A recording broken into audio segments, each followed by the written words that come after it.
Before these finals, before these playoffs, bro, I'm nowhere even having a conversation about Haliburton being a superstar. Honestly, even with the playoffs, I'm still not jumping off the bridge and saying he's a superstar. If that's the case, Jimmy Butler has put together some of the craziest runs from a tier B class player. Like, what is a superstar?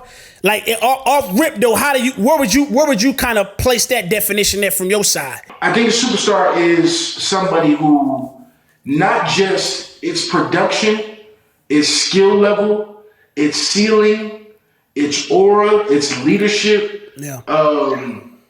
It's an all-encompassing level of things in that space.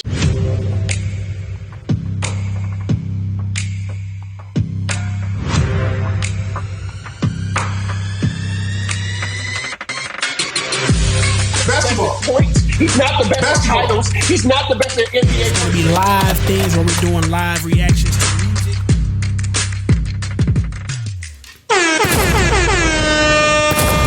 Yes, sir. Mike Checkity coming in live, man. Coming in with that big noise, cat's eye. How we feeling, G? Right out of podcast to step two. Yeah. Kenny G looking like he from the BX, but he down in the TX. Yeah, man, back at it again, dog. It's your boy Word on the Word of Clarity with Kenny G back in the building for episode 30. You know what I'm saying? Feel good to be live back in the building, dog. Yes, sir. Episode 29, what was that? Maybe over a month and some change ago, my G? Crazy. We got been a minute. Cats got to tighten up. The whole NBA playoffs done been over with. Now we in the finals. They talking about cats talking about music and sports and ain't talked about nothing. Nothing, bro. Nothing. So excited to get the people what they want and what they need, bro. Very excited in this time period. For sure, man. Like I said, dog, back at it again. Episode 30, dog. Welcome to the Word of Clarity. Back at it again with Kenny G, dog, coming in with that big noise. But yeah, man, whole lot of stuff been shaking, dog. We pretty much in the finals of the NBA playoffs. It's like an unexpected matchup. We gonna get into that later for sure. What's been cracking on your end, though, dog? Cat's eye down there, G?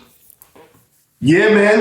Yeah, I mean, I've been working on a lot of music and all that, and putting my attention into some other stuff I've been kind of neglecting for a period of time. So just been in that season, bro, trying to get the ball rolling, get things going, and kind of snapping back. So yeah, I see cats back in full artist mode down there, huh? What we brewing up? Yeah. Got a whole 16 pack of slammers for us. What we got? I mean, you know, new music on the way, figuring out the best way to craft it and working on it in community, you know what I'm saying? So letting people get a hold of the product and you know, help and assist with the sound and stuff like that. So yeah, just trying to make everything get right. That's what's up, my G. You ain't changed your name on us now, did you, Dad? Nah. Hey, you know how cats getting their second, third chapter of doing music, they feel like they got to do a whole rebrand or something. You hear me, Dad? Yeah, absolutely. Sure. Yeah, definitely. Yes, sir. Keeping it the same, G. I feel it, my G. Yeah, man. Speaking on the music tip, dog, I think the first thing we gonna jump into is it's been a lot of jargon and conversation around AI in the whole creative world. Honestly, in every facet of life, AI's being integrated in everything we do for sure, dog. But the one that been catching my attention is specifically in music, and it's kind of been ushered in by Timberland, the producer. And he been kind of, you know, Timberland, he got like a little live stream. I think I only see him mainly on IG and I think TikTok, but he may be on Twitch too when he's streaming. And he has been entertaining, like using a lot of AI tools in music for quite some time now. And I've always been like an indifferent type of cat with AI, specifically in music, just coming from the standpoint of authenticity. You know what I mean? Like just the whole creative process from that standpoint. But he had a stream recently where he had a few other peers in the music industry kind of get their takes on it, and it was kind of like a split on how the 4 people on there kind of felt about it. Some people in favor of it, some people kind of against it. But did you catch a wind of that, or did you been keeping up with any of the stuff with the AI in the music lane, G? Yeah, no. I'm definitely tapped in. I know. Timbaland's been like almost promoting this this promotional company that kind of helps assist with incorporating AI within the music and stuff like that. And definitely been on Timbaland's live and seen him review various artists' content in real time and give them either their flowers or their constructive criticism. Seeing Russ talk about AI as well and kind of the compliance issue that goes into that. So yeah, I've been tapped in to see the ways that AI has really infiltrated the culture. Yeah, and it's one of those things where it's like there's no middle ground that I've seen. People either love it and think it's one of the dopest things that can happen, or they hate it and think what everybody else thinks about AI technology, that essentially is going to replace us at some point. So it's crazy. It's crazy the way this conversation. Yeah, it's crazy. While we on that tip, though, I'm gonna play the clip we was talking about Russ. Kind of use that to tee this mug up, and then we'll kind of respond and give like a full reaction to the whole scene on the AI scene. From the conversations I've seen him have, it's coming off like the motivation behind signing AI artists and doing all this is control. And you're not looking for artists, you're looking for machines that follow orders. Okay. And you're trying to eliminate the messiness, aka the beauty of humanity, and looking at artists like these inconvenient employees. And so you're just like the rest of the corporations. Right. So you're kind of doing this because you want compliance, which isn't collaboration. It's not creativity. No. It's control. And so at that point, you're not building art, you're building product. It's very weirdly dystopian to go from like protecting the voice of an artist to programming what they say.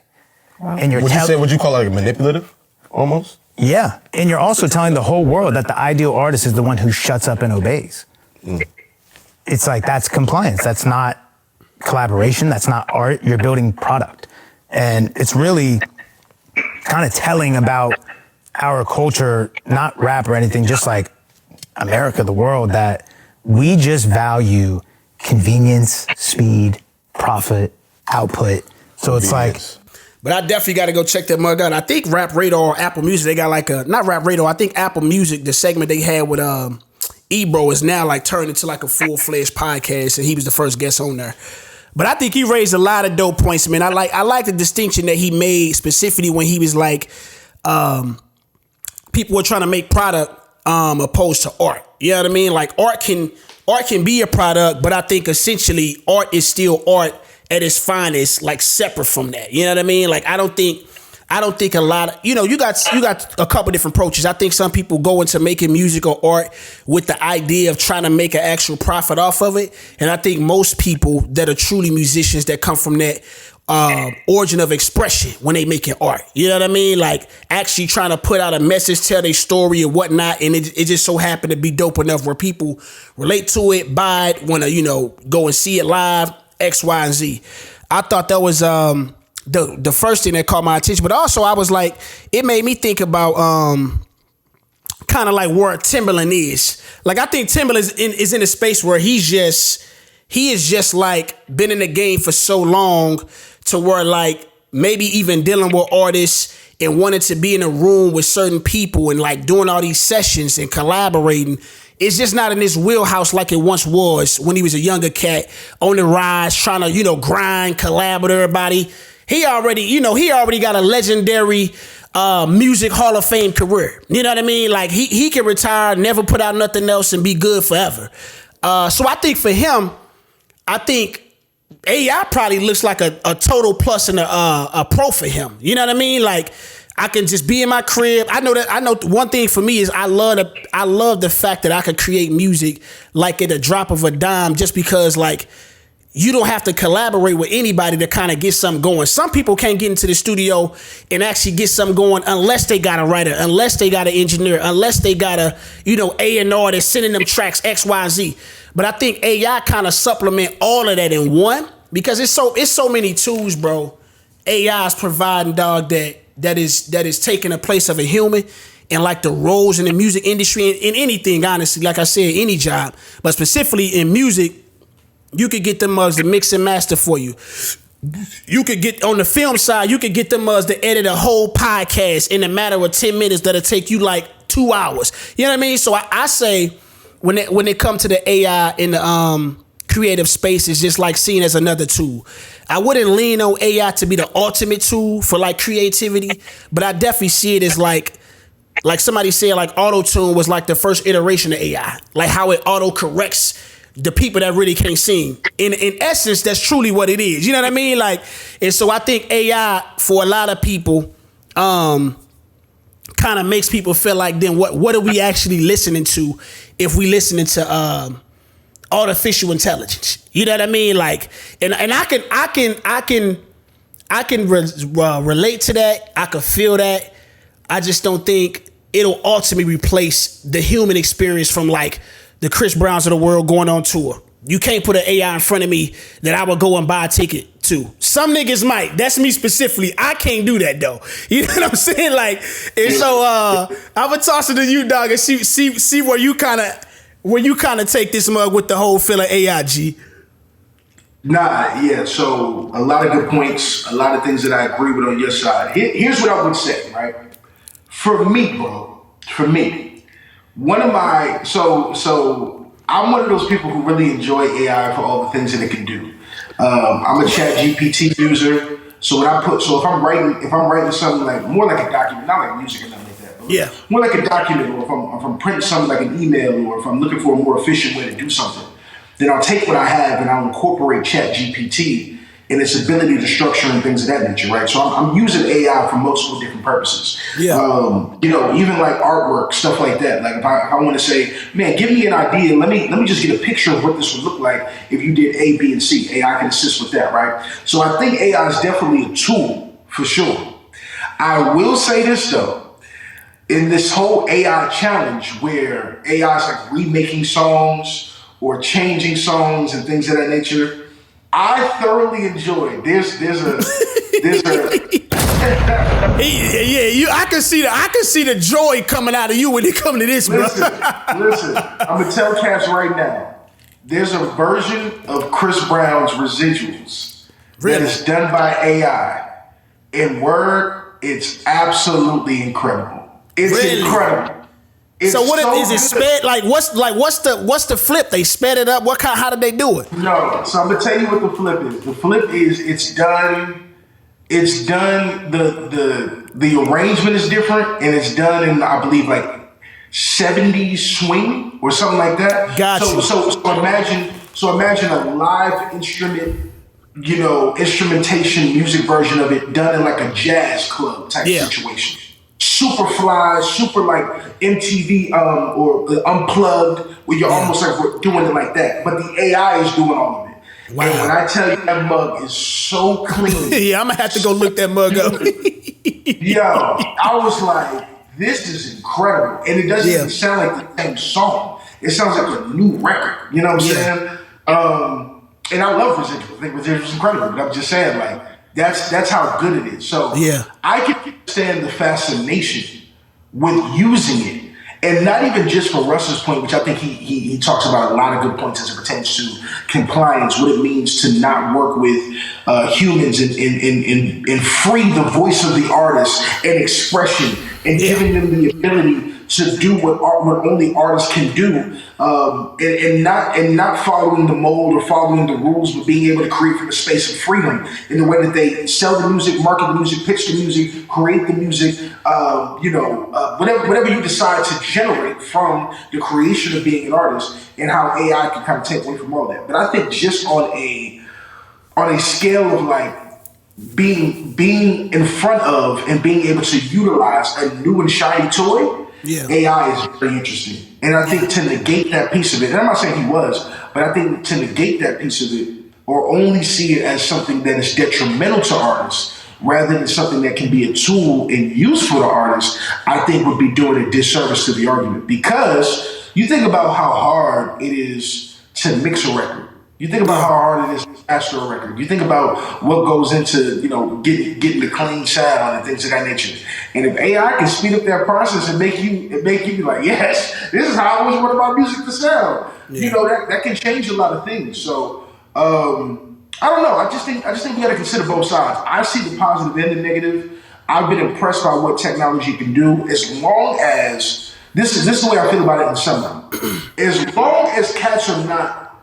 How can I say it? As long as they're not doing away with their creative process and allowing AI to take full control, like if you're not doing that, great.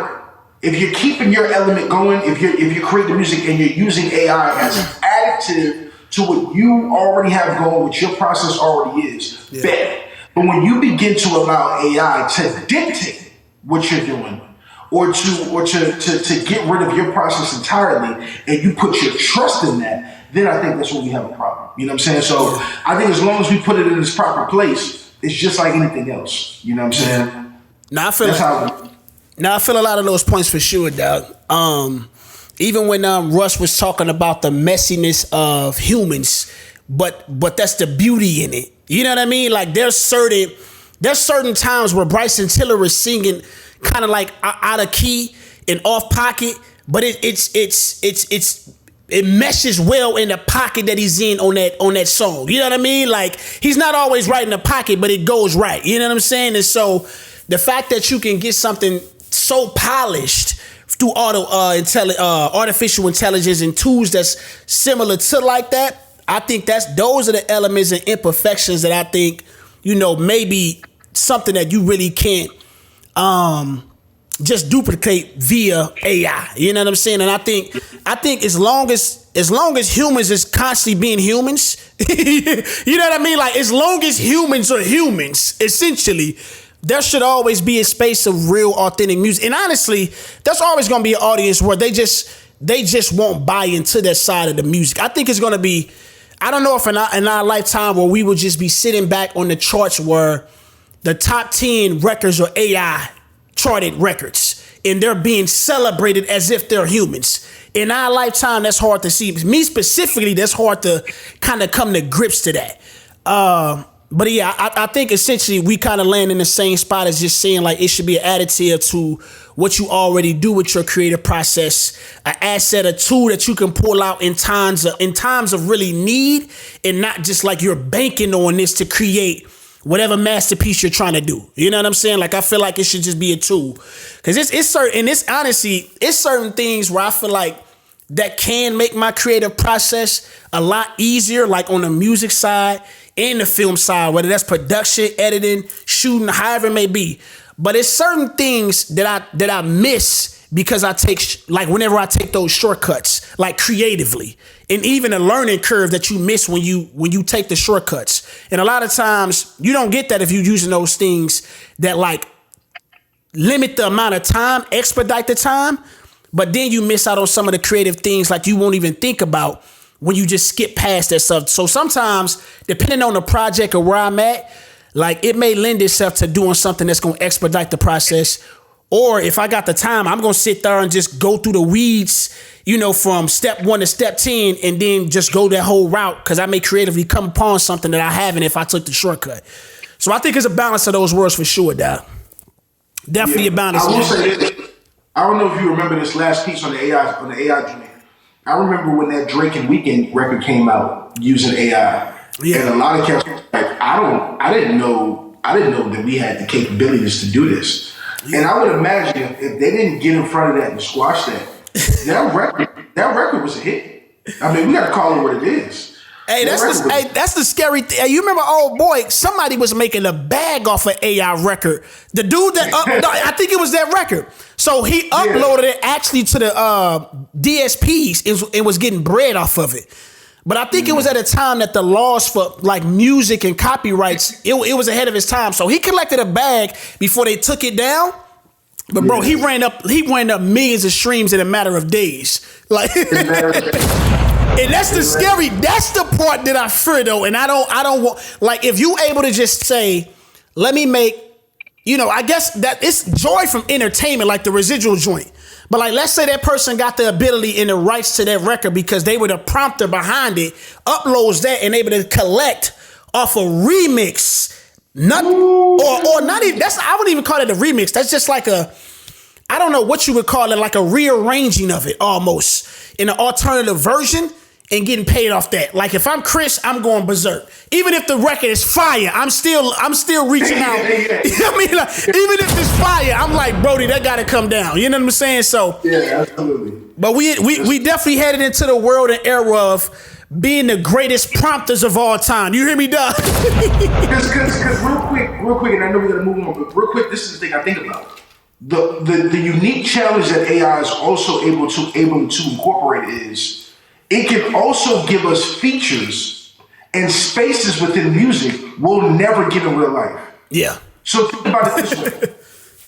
AI could give us a 50 Cent and Ja Rule record.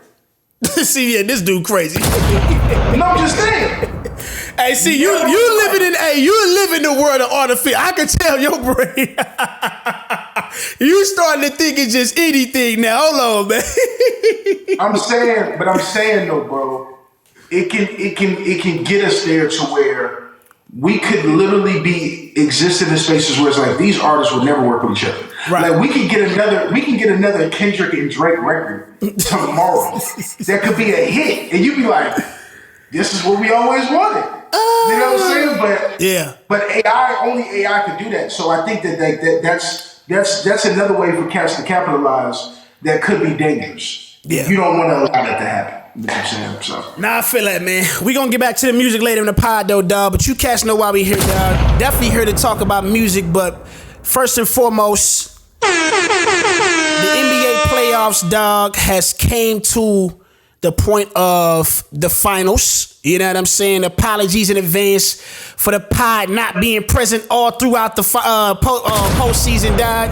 But we back before the finals lets out. Where we at? Game 4? Going into game 5? Game 5 now. Game 5 now. But before we jump to the NBA finals, dog, just like reflecting on the playoff tree and the brackets this year, dog, the eliminations and how it came down, bro. Like you gotta, I'm indifferent because, yeah, we had some great basketball in the postseason. And I think it was one of the best years as far as like playoff basketball this year for sure. The first rounds was crazy. Like I'm talking about matchups. You had to kind of pick which matchup you wanted to see because it was almost all brackets was fire. All matchups was fire. You had Detroit Pistons taking New York Knicks almost to game 7. They really should. I feel like they got robbed at one point. Who knows what that could have been if calls went their way a little bit. Upset with my Lakers versus Minnesota. Crazy. Don't even want to get into that, right? Upset? Nah, brother. Oh yeah. Yeah, we got upset, but we got a little too. I wasn't saying it. I wasn't one of the people that said Lakers in 5. I said Lakers in 6. I gave AE and the Wolves they respect, but yeah, man, we did not bring it home like we were supposed to. But yeah, man, kind of like reflecting on the NBA postseason, dog, and how it kind of panned out with this unexpected finals matchup. What we feeling about that, G? We feel like Adam Silver then put the league back in a parity state? Definitely Adam Silver's put the league back in a parity state, but let me do something because I promise I've been away for the group chat, so let me do something because I promised that I would. I said that I would keep the same energy without any bias, and I truly mean that. So before I speak on a full-blown recap of the NBA playoffs, let me target and put my focus in on one situation that needs to be addressed, and that's Anthony. Anthony Edwards, you had an opportunity to literally take your right, I believe it's your rightful place as the face of the NBA. You came up short. Your mentality is piss poor. You were terrible in the Western Conference Finals as far as I'm concerned. You cost your team a trip to the NBA Finals, and the Minnesota Timberwolves a trip to the NBA Finals for the first time in history. And to be honest with you, if your mentality doesn't change, bro, you will be one of the biggest disappointments in the NBA as far as the superstar is concerned. You have to get like, I don't know what's going on. I don't know mentally where you are, bro. I don't know if you're having too much fun. I know you're 23.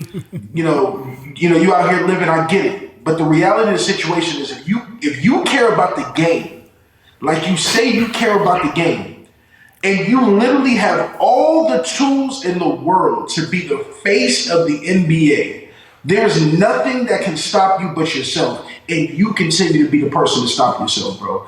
It's inexcusable. I can't sit here on this show and get at Tatum for the inconsistencies and the things that I don't like and that I see on my Celtics squad, but then allow Anthony Edwards to show up the way he did in the Western Conference Finals, and we not talk about it. So let me be clear. It was egregious the way he showed up in the Western Conference Finals. And had he actually showed up, the Minnesota Timberwolves will be playing the Indiana Pacers in the NBA Finals right now. That's on him. The Thunder didn't stop him. He stopped himself. Yeah. And at the end of the day, it's inexcusable. So I wanted to make sure that I said that. That was trash. Yeah, man. Now, with that being said, hell of a playoffs. Yeah. Adam Silver has done an amazing job, dog. It's been great to watch, even despite the disrespectful way that my Celtics allowed themselves to get beat by the Knicks, which hurt my heart, and I was really close to not watching any more games, man. But let me do this. Tip the cap to the Indiana Pacers. Yeah, I thought these dudes were some flukes, bro. I'm watching that Eastern Conference. I would have picked anybody to come out other than them. Number one seed Cleveland Cavaliers, a tough young Detroit Pistons team, a New York Knicks team that I love. Even though there are rivals, I rock with them in some ways when they're not playing us like our squad. Just because I love the way that they play basketball and they tough. Jalen Brunson's a dog. I got nothing but respect for that dude, man. And then of course my Celtics. I'm thinking those are the only teams. Those are the only teams to worry about in the East, and we should cruise to the Eastern Conference Finals, and let alone the NBA Finals. And for us to get beat by the Knicks in that fashion, I'll never forget my team. I don't know what needs to happen as far as this is concerned. So that's on the East. On the Western Conference, I will say this word: as good as the Western Conference Finals playoffs was, did we really expect anybody different to come out of the West in totality? Number one team all year, best team in the NBA, MVP of the NBA. Are we seeing some type of anything that we didn't expect? No, they just the young guns that took care of business, and I still expect them to win the NBA Finals, get it done. Because let me tell you something right now, I'm not going to tolerate an NBA Finals champion Indiana Pacers. Woo, God. I'm going to be pissed, bro. Yeah. Hey, let me tell you something. Them niggas on Club 520, Jeff Teague and them are gonna be going crazy. They're all from Indiana. We can't allow that to happen. Oh no, yeah, I can't. And I see more clips from them, nigga. I can't have that. Yeah, bro. To piggyback on the one of the things you said in the latter part of your spiel. Yeah, the only team I felt like that possibly had a chance outside of OKC to come out was the Denver Nuggets. The Denver Nuggets took them to 7. The Denver Nuggets was the other team that was up 2-1. And I think had not Michael Porter Jr. and Aaron Gordon kind of had been battling injuries is a part of the game, I think we would have seen them in the NBA Finals for sure. Because Jokic and them boys, I think they had enough to take them out, but they start getting beat up. You know what I'm saying? But outside of them, yeah, I really did. I feel like if my Lakers had matched up with them at one point and we managed to get past where we met them in the conference finals, because I think that's the only place we could have met up with them at, we match up very well against them. Like we kind of had our way with them. You know what I mean? Like, and anytime you put Bron in a vacuum, he pretty much got the upper hand and figures out how to get it done. So outside of that, I don't think nobody else probably would have came out outside of OKC. As far as the East, I definitely had Boston, like you said, coasting to the finals. I still believe had not Tatum goes down, I would have had them coming out, beating New York Knicks, probably going to a game 7. You got to remember, bro, a couple years back, Boston Celtics went down 3-0 versus the Miami Heat. Came back, first team that came back almost and beat them after win 4 straight. Would have been nuts. So I believe even if y'all go down 3-1, right? I think Tatum and them was gonna actually win that game when he went down. I think he would have left the game with 45 or something like that, 43, 42. Going crazy. Only cat that was really better there tonight. Had Derek White give him like 20 in the first half. Come second half, he was the only one that cat out there actually battling.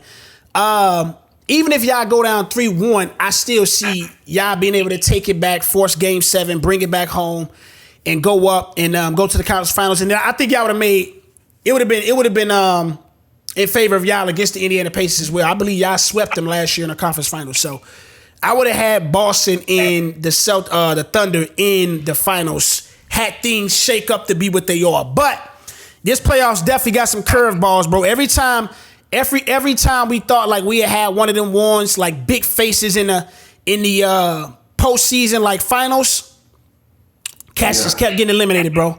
Cass just kept getting eliminated, dog. Like whether that was AE, my Lakers got taken out early. Jason Tatum goes down, and it's just constantly just like felt like this was the year of those teams that never won it. You know, like Indiana has never won it. Oklahoma City, this is only their second time being there since the franchise has moved to Oklahoma City. So, yeah, man, with that being said, dog, this finals matchup, man, I think it's a lot at stake, specifically for SGA. He can have one of those generational run seasons to where he's put together scoring title, season MVP, conference finals MVP. Now that's another thing, right? And then can definitely go on and get finals MVP, be it that they win this championship. I mean, that will be pretty impressive. He will. This will. Let me remind you. I think we was doing the pod back then. I don't know. I think we had a conversation on group chat. This will be the type of run that will have him garner the respect from me that I once didn't have for Devin Booker. Hey, Cat's gotta show me before I just give you that bug, dog. So this run that he's on reminds me of kind of like how I felt about Devin Booker going into that finals, and after coming out of that finals, even though he lost, his performance in carrying the team to a finals, being a part of that mix, definitely garnered a lot of respect and seen him differently. Since then, he's kind of fizzled back down to how I initially felt about him as a player for sure. So that may have been an anomaly. Got you. But yeah, man, all in all, dog, I feel like this run right now, it reminds me of how I felt about Booker going into it. But with him being, 2-2 in the finals, bro, he definitely has positioned himself to be sitting at the top of the league for sure, dog. At least top 2. Top 2, top 3. I think people will still have somebody like a Jokic over him. Outside of that, I think you could feel good enough to say SGA is right there if he had to pull this off. But I don't know, man. Game 5, bro. Last night, Indiana pretty much had it kind of reminded me of game 1 of the series. Like majority of the game, Indiana had this the game in their hands. They was controlling the game. They was playing their type of ball. And then all of a sudden, I feel like just with 3 minutes left in the game, they just couldn't close the door and finish the job on them. But going into game 5, I think if I'm Indiana, I still feel pretty good. I don't think they even was expected to be in the finals. SGA though, man, he's been consistent as he was in the regular season. Still giving cats 30 a night. You know what I mean? Like 30 a night. Consistent on the way, efficient in his shooting still. You know what I mean? And they throwing a bunch of different guys at him. But there's some guys on the Indiana squad, bro, that I felt good about even last year. That I think after this year, I'm hoping that they could get pulled up out of there. Mathurin and Neesmith, bro. I need one of them. Hey, I like both of them guys. If it was up to me, so crazy? What? You know what's so crazy about Neesmith? We had Neesmith for a number of years. Yeah, y'all drafted him. He couldn't even get in the rotation in Boston. Yeah, bro. All of a sudden, this Negro is nasty. I'm nasty. Like, what are we doing? Bring him back. Go get him. Like, yeah, and he was like, I want to say he was like, if he wasn't a lottery pick, he was like right on the cuffs of it. He was high in the draft though. And I remember that. So, man, he found a spot over there, dog. Indiana seemed like they got some guys that they didn't really put some development in as far as the role players. And even I like Nembhard. You know what I'm saying? Like, about to say that. Yeah. And it's been somebody said, hey, I was like, they both from Canada. Him and SGA, both from Canada. Both rock that same white headband. Both got braids. Only difference is their skin complexion, bro. You know what I'm saying? Like, and look, I ain't saying Nembhard is on SGA level, but as a role player, he's definitely been somebody that's been thrown at SGA to bother him a little bit. He know how to guard him where he doesn't always get in foul. If you're able to guard SGA without getting in foul trouble and still like impose on his offensive game, you're doing a magnificent job. That's a very tough ask to do for anybody that's guarding SGA. Like I want to say, bro, the whole first half yesterday, SGA had 0 free throws. And that's unheard of for a cat like him. You know what I'm saying? So, yeah, man. It's been, thus far, though, the finals have been competitive. Is it the final I wanted to see? Not at all. But I'm a basketball head. I kept saying, bro, I'm probably going to be done watching the finals. But here I am still watching the finals. You know what I'm saying? Because it ain't much on TV right now in the sports realm that even interests me. Right. You know what I mean? So it's all we got. They both play in the Midwest, so they right up the road from me. So I got surrounding fans. So, you know, I'm running more into that kind of conversation. But, yeah, man, we here, dog. How we feeling about the finals on your side, though, G? Well, let me just speak on a couple of points you made, and then we'll talk about the finals. One, I do think that when we talk about the finals from this aspect, it was absolutely a missed opportunity in a year I felt like was prime for the Celtics and the Lakers to meet in the finals. This felt like one of those that just years. Came out of nowhere. I ain't know where you was gonna go. No. I'm just thinking about it. Like, this felt like one of those years where back in, like, I believe 2011, when everybody thought it was going to be Cleveland and LA, because it was kind of like, this makes the most sense. LeBron handles the East, Kobe handles the West, and we're going to finally get that matchup. Yeah, that was 2009. 2009, when they was running the puppet. 2009. Yeah. Yeah. So, yeah, this feels similar to that, where it was like a complete missed opportunity on both sides. Boston, due to injury and other things. LA, due to kind of just, I don't know if LA thought Minnesota was going to come in there and do what they did, but I felt like they had, between Luka, between Braun, between the way Austin Reeves was playing, it felt like they had the ability to make it out of the West if some things slid their way. And this would have been a really dope opportunity for the league to have those two people there. So I only mention that in the realm of saying that when you talk about the finals you didn't want to see or the finals that you weren't expecting, to me, this would have been a year to do something cool like that. So, you know, hopefully that happens at some point. I think that'd be really dope to kind of bring that series back. Secondly, I feel like a proud father, bro. I really do, because hearing you talk about SGA when on some of the first episodes of this show, I was talking about SGA and you were telling me I was off my rocker. I was crazier than the mug for mentioning SGA in the light that I was mentioning him in.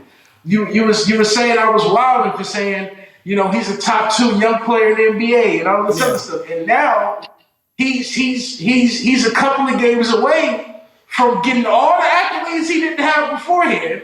Right. Every one of them, and a championship, and scoring title and all that. And it's like, it's gonna be hard to argue against that Negro, bro. Oh yeah. If he get that done. So, you know, shout out to SGA in that regard. I hope, like I said, seal the deal.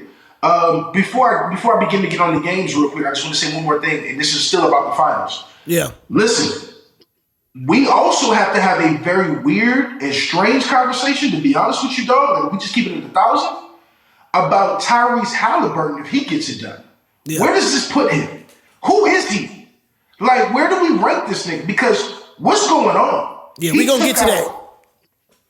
He took out multiple dogs. He took out multiple squads, multiple finishing moves to put teams away and to put games away. Like, we just got to start thinking about where to rethink him in the grand scheme of things if somehow he gets this Indiana Pacers team to win the finals. So let's go game by game real quick. Missed opportunity for OKC to really close that game out in game one, which kind of gave Pacers all the confidence they needed.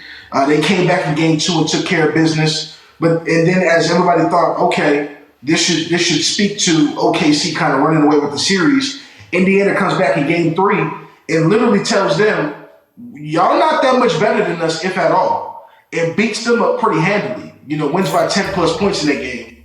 And so to see the nail biter last night kind of gives the indication to me that this series is potentially going 7. Yeah, that's what I'm feeling too. That's where I'm at with it right now. We don't have a definitive winner. We don't have a definitive, champion written in the books. The only way I think this series doesn't go 7 is if OKC really beats them up in game 6. I'm talking about Ike Turner level abuse in game 6, bro. And if we get that, then we got to start talking a little bit differently. In game 6 or game 5? I'm sorry, game 5. My bad. Got you. Game 5. If we see Ike Turner level abuse in game 5, then that means game 6. OKC might have figured something out to close it out in 6. But outside of that, I think this series is going 7. Yeah, unless that happens. I would say, I was gonna be on the opposite side because Indiana. I say it don't go game 7 if Indiana goes to Oklahoma City and win. Like I think the game is Monday. If they go and win in Oklahoma City on Monday, and I feel I don't expect that they gonna go up in Oklahoma and blow them out. But I was telling somebody the way that Indiana has been winning games religiously throughout this playoff season, it's a winning that like demoralizes a team to where it affects the rest of the series. Like when you're one of those, when you're a squad that's supposed to win, or you've been controlling the bevy or the majority of the games in the series, but then you get your dub snatched away at the very last moment, that feeling carries over into the next game. And it messes with the psyche of the players. It messes with like the confidence, because it's like you looking at the score, you up 15, you up 20 in game after game. And you like, this team never stops. Even if it looks like they are pretty much being put away, they just never stop, bro. And I think, that goes to say one thing about the players, their mentality, the way that they dig, no matter what the score is or what the clock says, like they play all 48. But also Rick Carlisle has been putting on a masterclass, bro, with rotations, knowing when to pull, throwing different matches. The way that the Pacers play wear down the other stars. You know what I mean? Like the way that they play, that other star can't just be on one side of the ball and not having to keep up with their pace. You know what I mean? Like, no pun intended, them being the Pacers, like they make their players got the other team have to run. They used to this though. You know what I'm saying? Like it reminded me of back when I was in cross country. Like cross country season right before the NBA season, like I was in the league, right before the basketball season in high school. So when it came to doing all that stamina and conditioning in basketball practice, because I ran cross country, I'm already conditioned enough to keep running. Once niggas get tired, I'm just blowing past niggas. And so at that point, or like in boxing, Mayweather, his main thing, he ain't always just, he was a knockout artist at one point, but that ain't really his thing. He gonna outbox you, but he also go out stamina you. He just gonna let you wear down. And that's kind of what the Pacers been doing in the ways that they've been finding dubs. In Rick Carlisle, bro, I feel like he had a game plan every matchup, bro, every round. Because I really didn't have them if everybody was healthy, I didn't even have them beating Milwaukee in the first round. You know what I'm saying? But granted, they didn't go down. Again, Cleveland, they was banged up. And then New York, I don't necessarily believe somebody like in a 6-foot frame, Burley, even though Jalen Brunson is magnificent, can really carry a team to the finals. And I think they just outplayed them all around. And now, like, they even giving OKC a hard time. And I think that's a testament to Rick Carlisle coaching for sure, dog. But if I had to predict on the safe side, I would say it's going 7. With a very strong possibility that Indiana could pull off another upset. I feel like every round they went into, they really wasn't the favorites to come out. But SGA, if they will win and it goes 7, it will take a heroic MVP-esque like game. You know what I mean? He has to be the MVP for them to win this. You know what I'm saying? Like, he actually has to be the MVP. On the opposite side, they win by committee over there. So, either way, I think it's going to be some good matchups these remaining games. Yeah, I think one thing we gotta examine as well, especially thinking about Rick Carlisle. The last time Rick Carlisle was in this position, he took down a juggernaut in the Miami Heat as the coach of the Dallas Mavericks and a team that felt roster for roster overmatched. Nobody had, going into that series, Dirk, an old Jason Kidd, an old Sean Marion, an old Jason Terry, an old Dirk, low-key, well, kind of. Getting older Dirk. Getting older Dirk, yeah. He about 4 years removed from MVP. No one had that Dirk Nowitzki single-handedly, essentially, with some veteran savvy, beating a juggernaut with Dwayne Wade, Chris Bosh, and LeBron James. And yet, Carlisle's coaching and Dirk Nowitzki's performance was something that and I still think that's not the most important championship ever. I think the most important championship was LeBron James' 3-1 championship down Golden State. But I think the hardest championship ever. Oh yeah, for sure. That was LeBron. That was Nowitzki's. That was dirty. That run where you beat Kobe's Lakers, you like they was beating everybody. Yeah. You come out the West and then you turn around and beat whatever. And to me, of course, I won't put this championship for the Pacers on that level. But what I will say is, no one expected them niggas to be here. Oh, yeah. Let alone they did. They didn't expect themselves to be here. You hear me, dog? Them niggas just as surprised as every win they've been getting has been a surprise to them niggas, dog. That's crazy. Every win surprise is crazy. Oh yeah, bro. Yeah, man. Hey, but to piggyback on that Rick Carlisle praising, bro, that nigga also was the coach behind taking down my Lakers in 2004 with them Detroit Pistons, bro. Nuts. Like, he has been, bro, he's becoming known as the coach giant slayer. You know what I'm saying? Like, he taking down teams that supposed to be demolishing and winning with these understar firepower teams and somehow pulling it off, bro. Yo, in reality though, that is such a good point because it's like, how? That 2004 Pistons team, no way. That 2011 Dallas Mavericks team, no way. And this 2025 Indiana Pacers team, absolutely no way. He pulls this off. I think it's safe to say he's in the same boat as Greg, as Eric Spoelstra, as Steve Kerr. You got to put him right there. Now, if you don't want to put him with Phil Jackson because you might put Phil Jackson in a whole nother category, okay. Yeah. But that's about it. He's in the mix with every other coaching legend if he gets this done. If not, you know, him and Pop looking at each other in the face like, good job. Yeah. Because the level of difficulty to even win some of those championships is something we never seen before. And shout out to Carlisle. I just think he deserves it. He deserves his flowers. Shout out to Carlisle, man. I had to fact check. He was he was the coach of the Detroit Pistons, I believe, the year right before Larry Brown actually. I forgot. I had to. I was like, you know what? Let me check this right quick, Doc. He was kind of like the Mark Jackson of the Golden State Warriors, so to speak. You know what I'm saying? Before Kerr got there and took it over. Still though. I mean, that 2011 squad definitely wasn't supposed to win that for sure.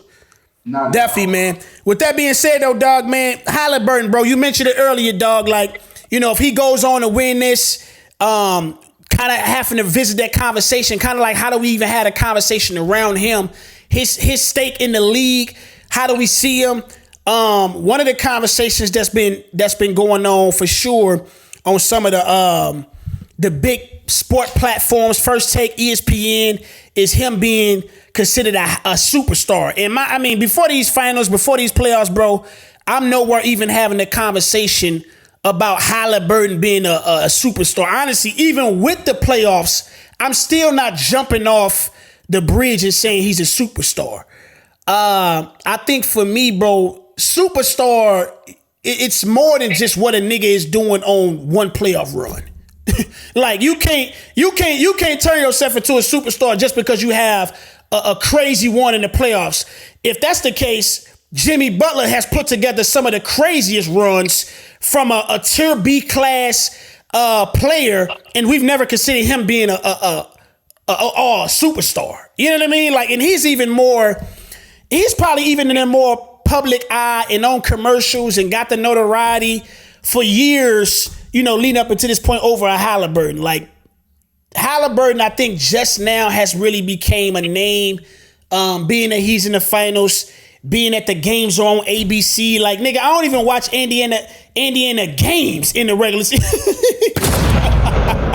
Bro, like, I ain't never got up and said, nigga, y'all want to go see this Indiana game. Like, niggas is not doing that, bro.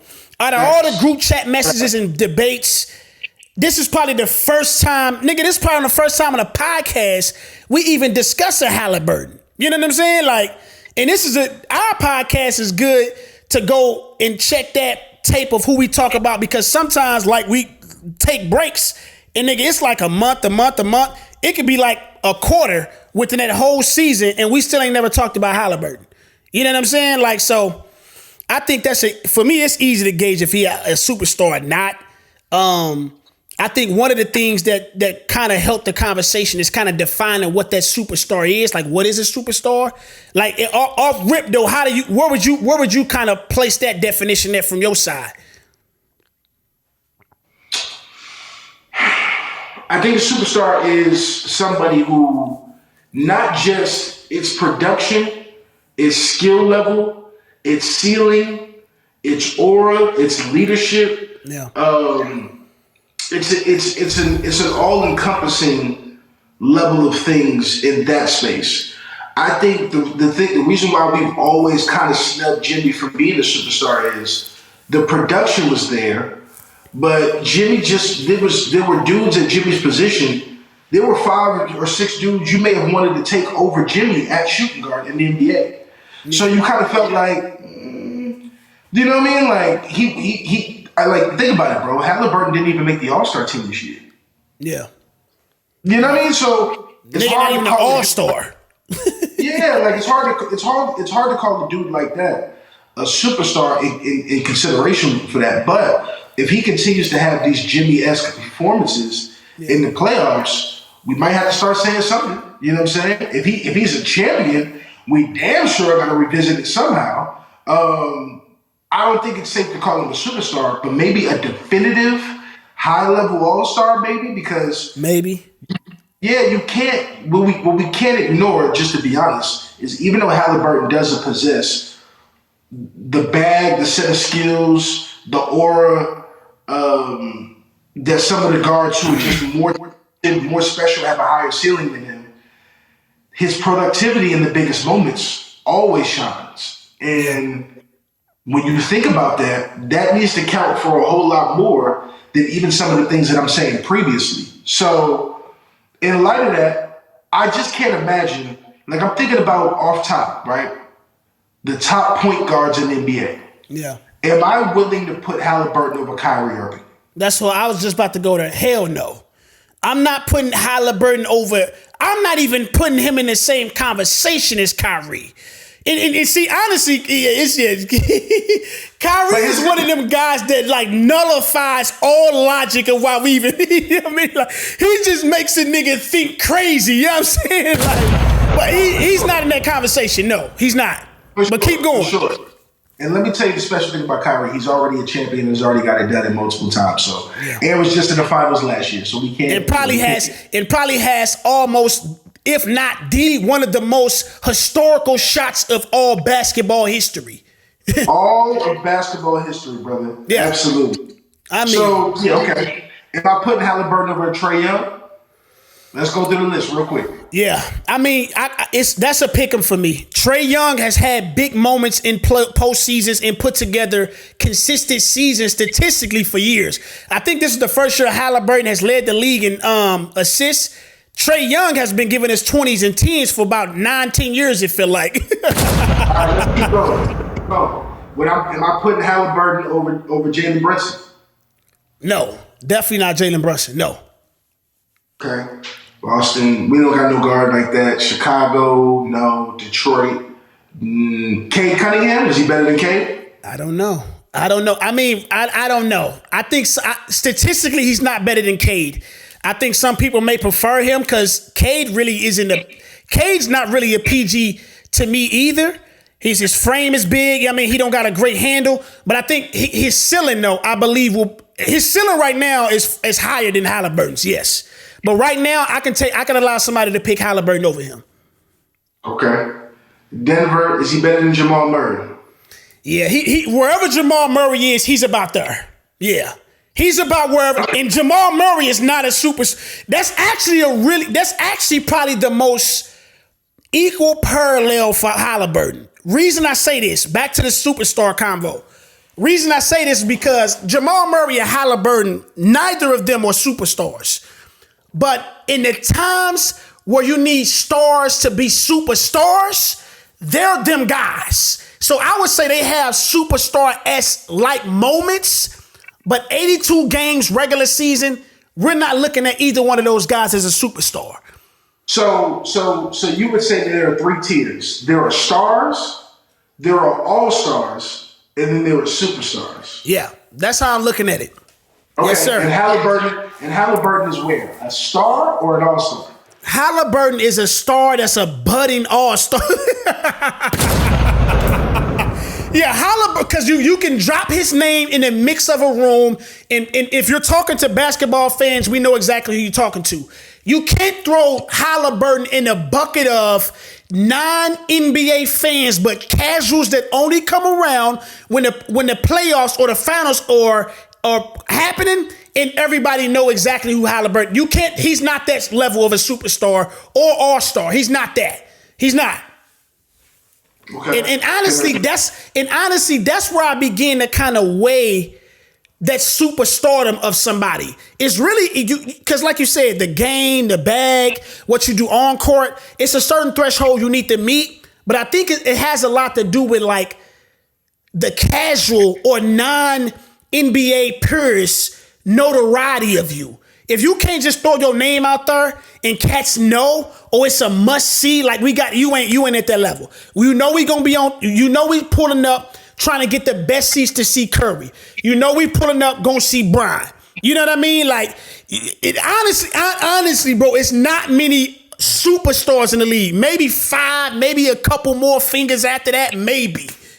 You know what I'm saying? Like off rip, Bron, KD. Steph, you know what I'm saying? Like, and Jokic, I'll give Jokic that. Giannis, that's like the bona fide 5. After that, you got Jason Tatum, that's a budding superstar, I would give. Anthony Edwards, budding. And after that, bro, it's SGA now. I got 8 names for you, and it's only 5 solidified. Luka there. Yeah, definitely Luka there. Yeah, Luka's definitely right there. Yeah, Ain't he in LA now? But like those guys that's in LA. Oh yeah. It ain't just because it's my squad. I'm saying because the market, like those, bro, LA play damn near, like the televised games is always the most between Boston, LA, and like a New York. Those, they always on TV. And so, yeah, man. Still? Kawhi? Nah. Kawhi honestly may have never been. Hey, bro, Kawhi, it's too much to do with who Kawhi is as to reason why he was. It wasn't his game. It's just the fact that he's one of those unconventional, stoic, boring. He's kind of like Tim Duncan. Like Tim Duncan, all-time great, top 7 player in the game. History. Superstar, nigga never, did he have shoes? I don't know. Never seen him on commercials. Didn't really care for any of the extracurriculum stuff. Like it was just basketball. And there's nothing wrong when we talk about basketball, but I think, like I said, the level of superstardom that we talking about, it has requirements that are passed beyond the court. You know what I'm saying? Like, and I think that's where you start to really weigh that stuff in. But honestly, bro, I think it does change the conversation that we have if Tyrese wins, though. Yeah, like how I'm cool with just saying, hey, bro, it's nothing wrong with saying you're a champion in the league without actually saying you're a champion. That's what y'all play for. You know what I'm saying? You're a champion. Just go by that. That's your title, bro, until you add on to that. There's nothing wrong with that, dog. I feel it. I don't even have nothing to add because I think the conversation kind of has to be that. It's a convoluted, very interesting, very difficult conversation to have. But I think you summed it up well. And I think right now, even despite his performances and the way he's showing up, if he wins, he'll be a champion. What else is he? Maybe a star. And nothing's wrong with that. You know what I'm saying? Like nothing's wrong with that. Yeah. You know what I'm saying? Like it's nothing. Like, bro. Honestly, that honestly reigns supreme over a lot of that other stuff because it's a bunch of all-stars, stars that never kissed the ring. You know what I'm saying? Like, and they still wish they would. Could you know what I'm saying? You know where I put Haliburton? I'm gonna tell you where I put Haliburton. What's that? Whatever you think about Chauncey Billups is what you should think about Tyrese Haliburton. That's another good one. Yep. Big shot Billups. He earned that, he got a ring and he's a champion. Never considered maybe an all-star here and there, but never a superstar. Right. You know what I'm saying? Like never a superstar, but he was big shot Billups in big moments. And that's a great comparison. Yeah.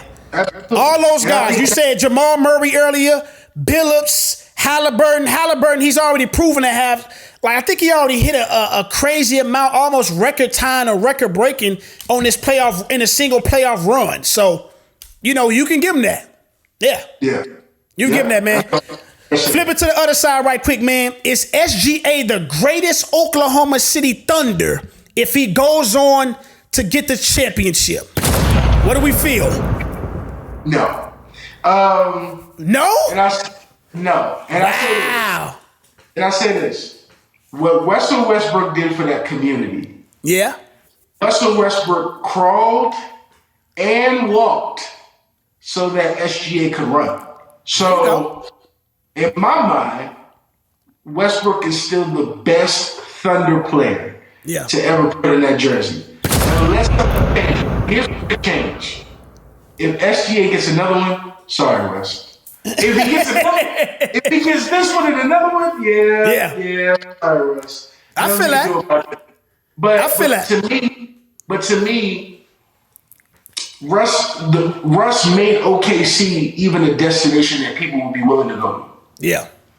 Even after KD, even after that whole debacle happened, he still was like, I'm riding hard. The only reason why he even left OKC is because it got to a point where OKC was trying to do right by Russ. Yeah. And he was like, hey, look, man, you ain't been loyal to the soil. You ain't been down for the cause.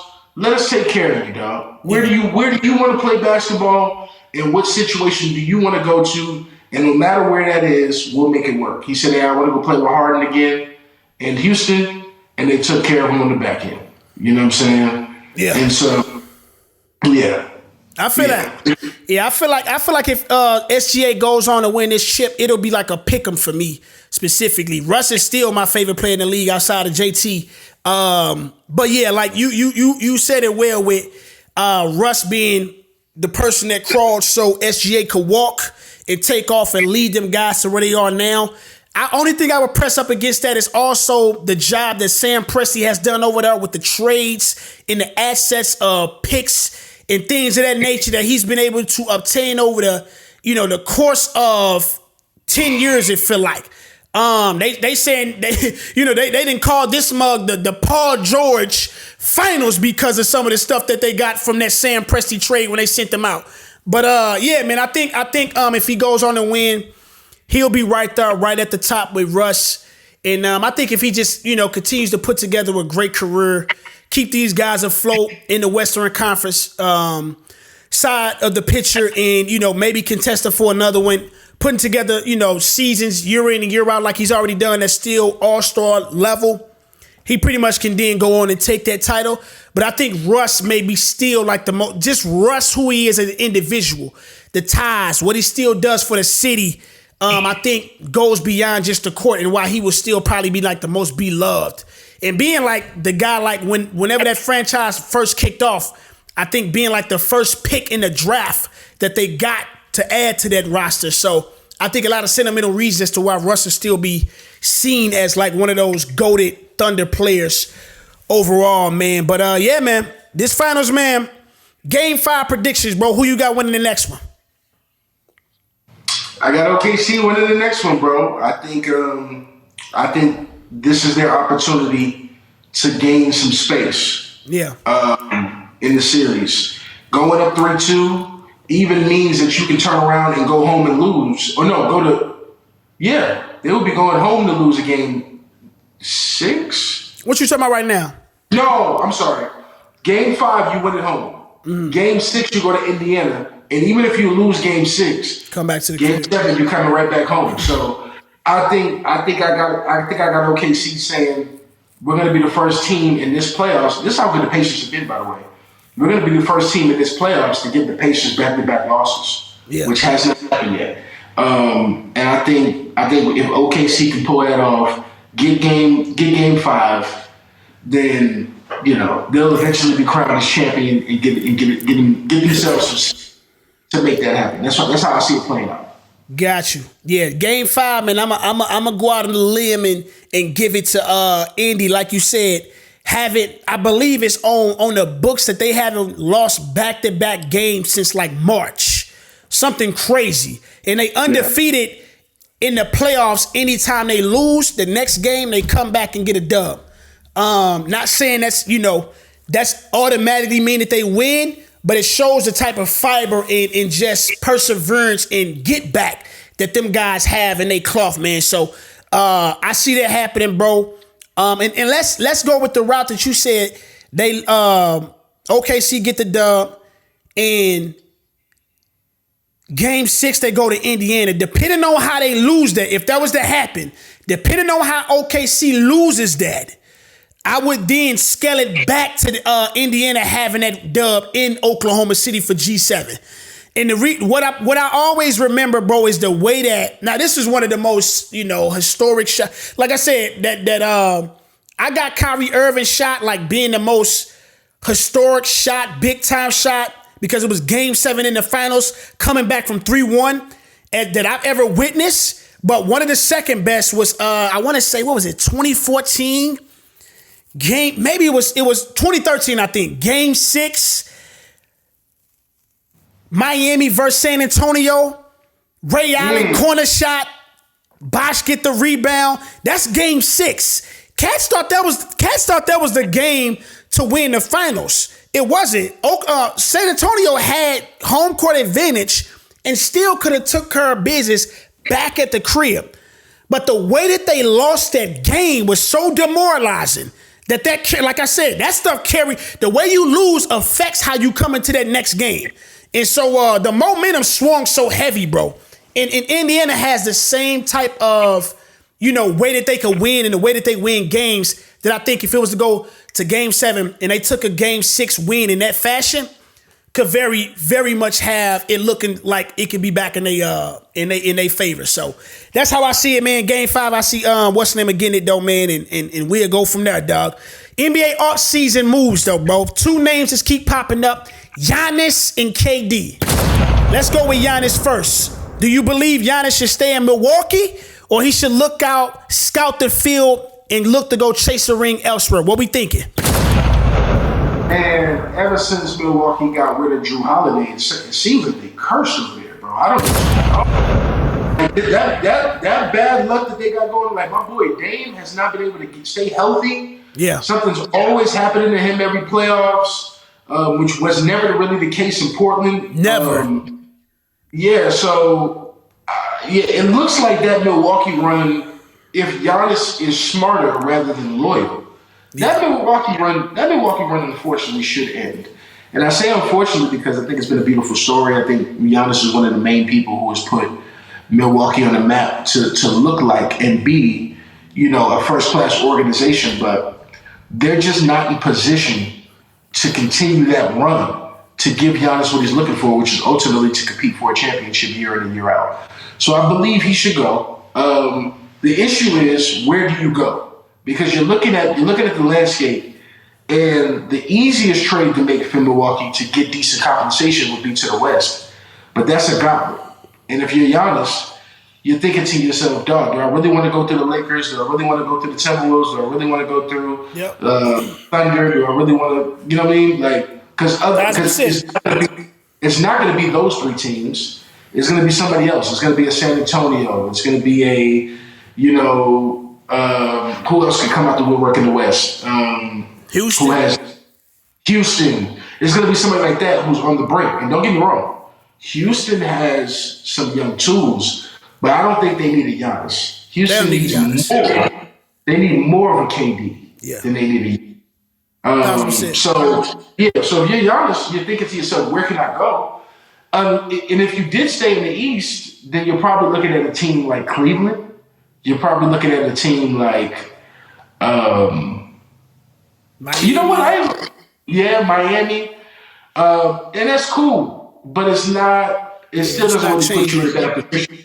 So I think he should still take his chances and roll the dice, but I don't think he has great options. Now, KD, on the other hand, KD's got some great options. KD can join the space and elevate that team in which he joins over the hump. For instance, the 3 teams that they have him going to right now, either one of those scenarios, Miami probably being the worst one, is the best case scenario. So who is it? Miami, Houston, and what? Minnesota? And Minnesota. And let me tell you right now, if Anthony Edwards gets a chance to play with his idol, and also somehow keep Jaden Daniels. Jaden McDaniels. Sorry. McDaniels, that team's going to the West Coast. That team's going to the NBA Finals next year. I'm indifferent, bro. In theory, KD and AE, I think it's box office. I don't necessarily think Kevin Durant is the type of guy that addresses the issue you just said earlier with AE, mentality switch. I don't even look at KD as like championship fiber, right? I just don't like. Like it's not like I don't equate KD presence nearly the same as the presence of when Bron enters your locker room in gameplay and game planned, everything elevates. I think whoever KD goes to, I'm gonna tell you where I want him to go. Kevin Durant should go to Houston Rockets with Ime Udoka. I intentionally say Ime Udoka because you have a captain clearly leading the rest of the unit. You need a clear leadership role. Somebody in that role, whoever is on the team that has Kevin Durant. This is proven. We seen him in Brooklyn. We seen him in Phoenix. We seen him in Golden State. I mention all them because only one of those teams that looked like Kevin Durant could just fit seamlessly in there without having to really figure anything out for him. Outside of him just being the bucket getter, big time shot maker late in games, he get his 25. You know, he fits right into that system. He's one of those guys, and I think Houston is the perfect place for that. Ime Udoka, we've seen him in more than one place lead young guys and have that leadership quality that I think if you don't have in any of your players, he has as the coach. And so Minnesota, I don't see that, bro. I don't see it being anything that helps AE long term other than just getting the joy and playing with his idol. So yeah, bro. I think that'll be the best. I didn't even talk about Giannis though. I think Giannis needs to I don't know. It's way easier to think about Kevin Durant destination possibilities because he can just get thrown almost into anywhere and be a piece that fixes a problem that's easily assessed with him being added to your team. Giannis, you gotta, because he's younger, he honestly still could be your number one option depending on where you ship him out to. His game demands that he gets the ball. Like he can't just be out there without not getting the ball, getting fed, and getting the full effectiveness of his game style and game play. So with him, I don't know if he should just stay in the East is what I'm clearly can say about him. You stay in the East. You don't come to the West. You only got one main juggernaut over there for the most part. Maybe hooking up with somebody like a Jalen Brunson in New York. I like a situation like that. Reason being, they got the pieces to get him. And even if they shipped out the pieces to get him, what remains still give me the confidence in that squad for them to be able to go heads up versus a Boston. Boston got two bona fide stars. They got depth. They got the years of playing with each other and knowing each other. So the team that go against them gotta have pretty much more firepower. And Jalen Brunson and Giannis, that's almost 60 points a night. 60 points a night. Rebounds are galore. Both of them guys aren't scared of the moment. They got that mentality that I think that will feed off of one another. And it's a great big man, small man combo, pick and roll action, crazy. And he's definitely an upgrade from Karl Anthony Towns. For sure. Yeah. That'll be my suggestion for Giannis. Yeah, because so all I was going to say was it would take Karl Anthony Towns in order to get a Giannis. So you might as well. And here's the thing: Karl Anthony Towns played fairly well throughout the regular season and some points in the playoffs. But yeah, he did. Something about Karl Anthony Towns. It's weird. It's like one of the most talented dudes I've ever seen, and despite all that zesty stuff he got going on, I rock with bro, you just threw that nigga under the zest fest, bro. Yeah, for sure, bro, for sure. But outside of that, I definitely think dude can play. It's just, I don't know. It's like at certain points he doesn't quite put it all together, and he's got immense talent, and so. I don't know. I think Karl Anthony Towns has got to play. He's got to be Bosh in order for him to win. He can't be asked to be Dwayne Wade. He's got to be asked to be Chris Bosh. Yeah, and that's a good way of putting it. And I think there's no shame in that. But I think you got to recognize who and where you are.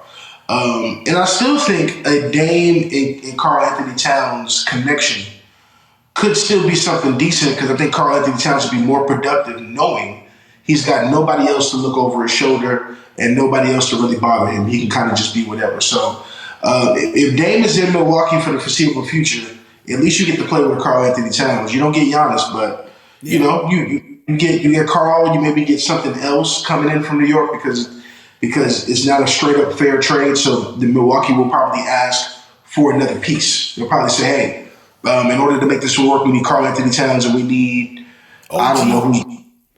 They're not gonna get rid of OG, but maybe if they did, Josh Hart.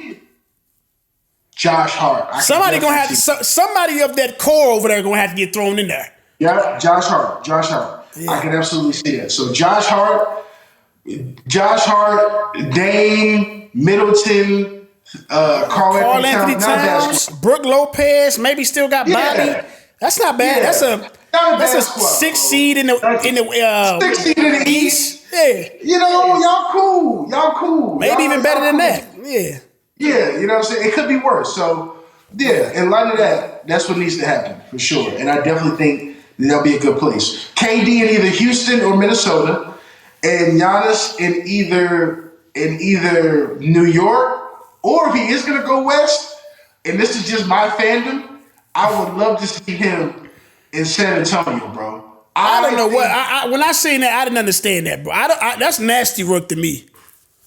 Dog, that's putting together a super team over there. That's nuts. I don't want to see that.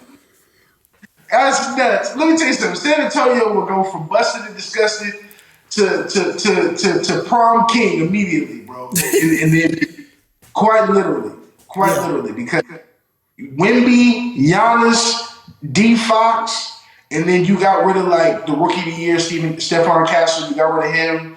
You send Chris Paul over there. You get rid of him. You send a couple of draft picks over there. You get rid of them. Yeah, I was gonna say they got two. They got the number 2 pick, and they got 2 picks in the lottery. So they can get them with maybe just shipping out one key player in those 2 picks. They probably could just send that rookie of the year in them first 2 lottery picks over there and get them. True. That's Dylan Harper, Ace Bailey guys. You got the rookie of the year. You know what I mean? Like you Milwaukee, they would be looking to probably almost rebuild for the future. So it's not bad. Yeah. Not bad at all. And to have the rookie of the year to build on for the foreseeable future of Milwaukee, best case scenario. That's what I'm trying to say. It's not a terrible thing if you're Milwaukee to trade down to San Antonio, and what you can get back could build your young core future real fast. Yeah. Real fast. And before you know it, if you get that number 2 pick, you get Stephon Castle, the rookie of the year, you keep the core veterans you got now, who knows what you look like in a couple of years, you know what I'm saying, depending on what this draft's talking about. So, Before we get up off of this subject, the last place that I would recommend, I would love to see KD in is Dallas. I forgot about them. I don't know if that's going to happen. No. I don't know if that's going to happen. Definitely with them with the number 1 pick, but I remember prior to them getting the number 1 pick, if that didn't happen, I would have. Yeah, him and Dallas would have been nice. Yeah, Dallas is so crazy because they gonna be interesting to see what's going on next year over there.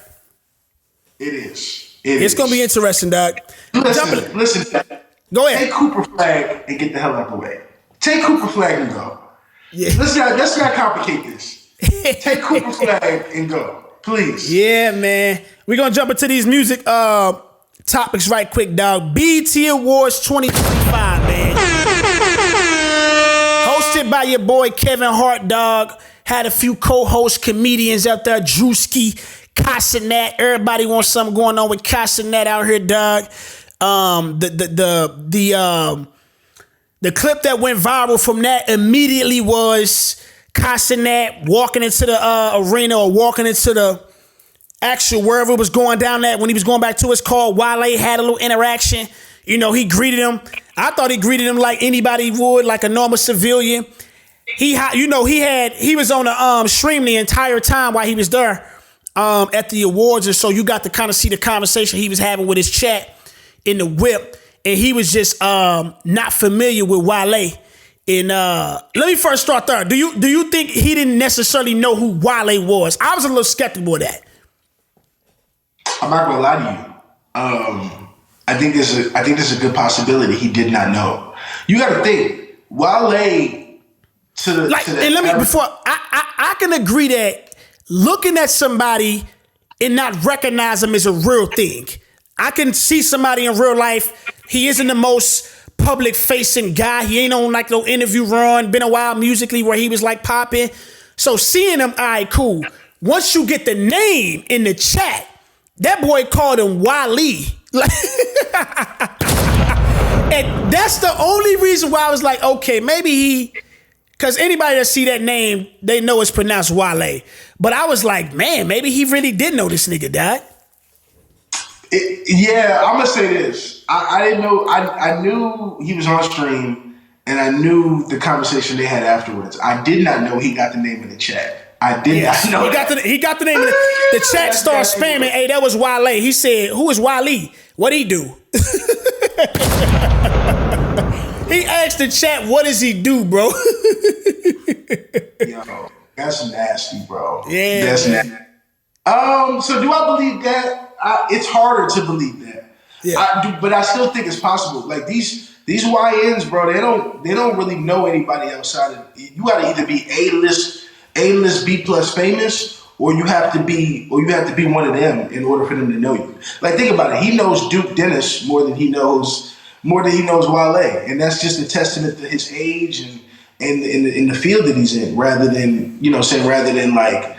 Yeah, but Duke, you know him and Duke Dennis, they came up like they are part of the AMP crew and all that, and but what I'm saying is to be more familiar with dudes, even in Duke Dennis's space, and I get that they came up and they streamed together and all that. I'm not saying that. I'm more so saying for you to even know those types of dudes more than you would know a Wale speaks volumes to just the culture. Generally speaking, people probably right now do know Duke Dennis more than Wale. Actually.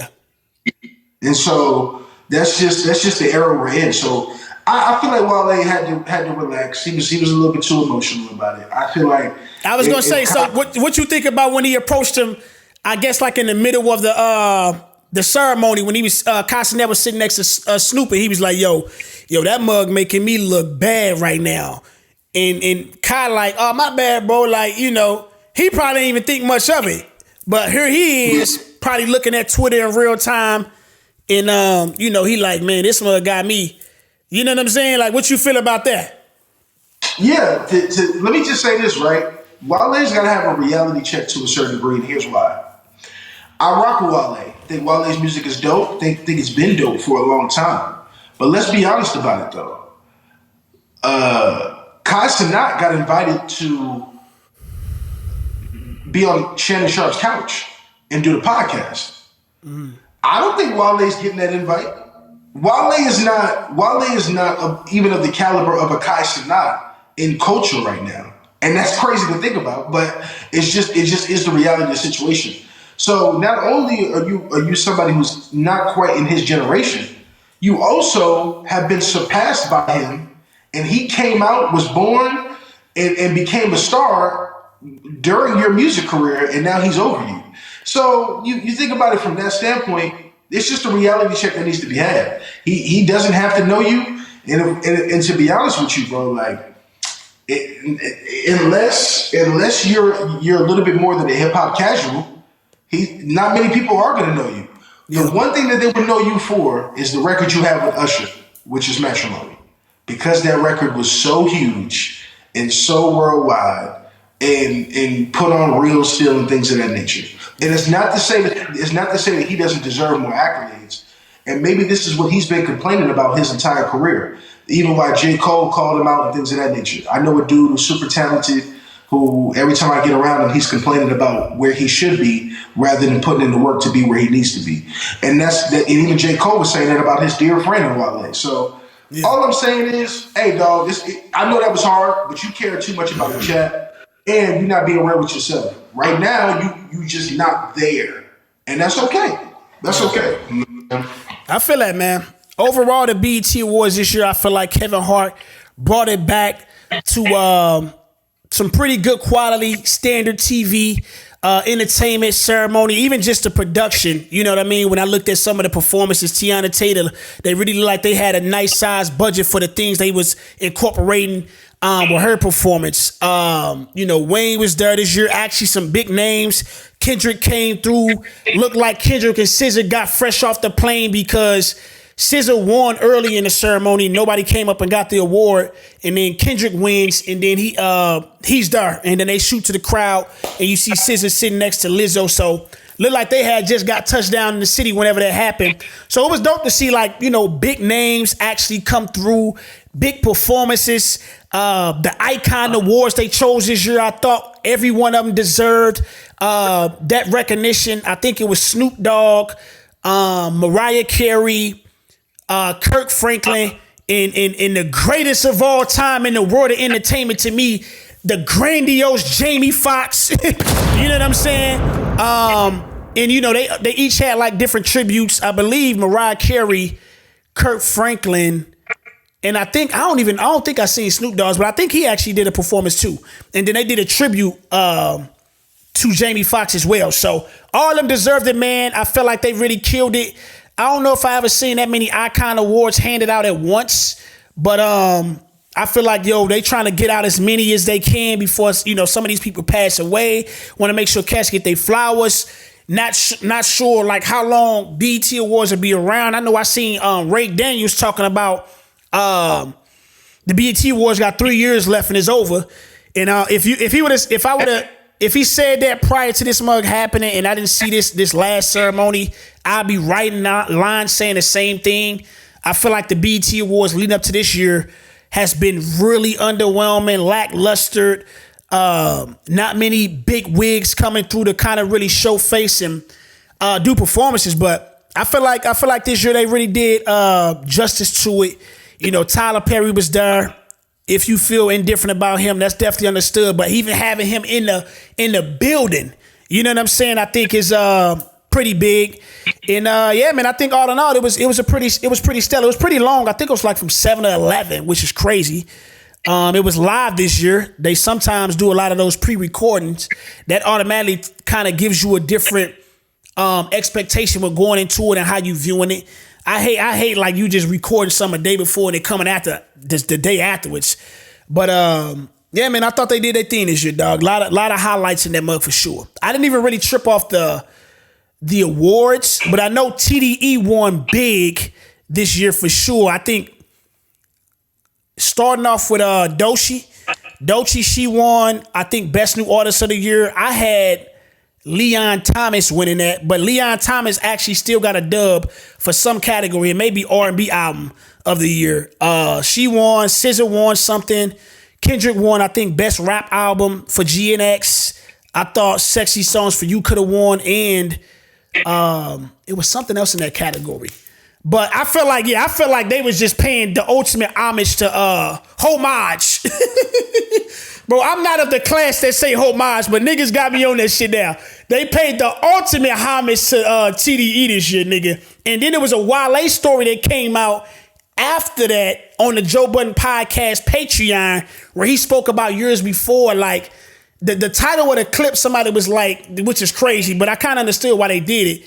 One, it got me to click on it because they was like, Kendrick Lamar has always been an industry plant. Crazy, but it get you to click on the video.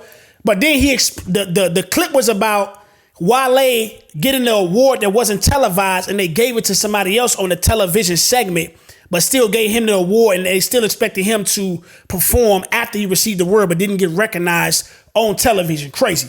But that coming after I seen it, I was like, yeah, I mean, award shows have religiously always been political. So that was kind of my spill on it, G. Lot there, but well said. Yeah, well said. I definitely think it's political. This is the right time to do that. Yeah.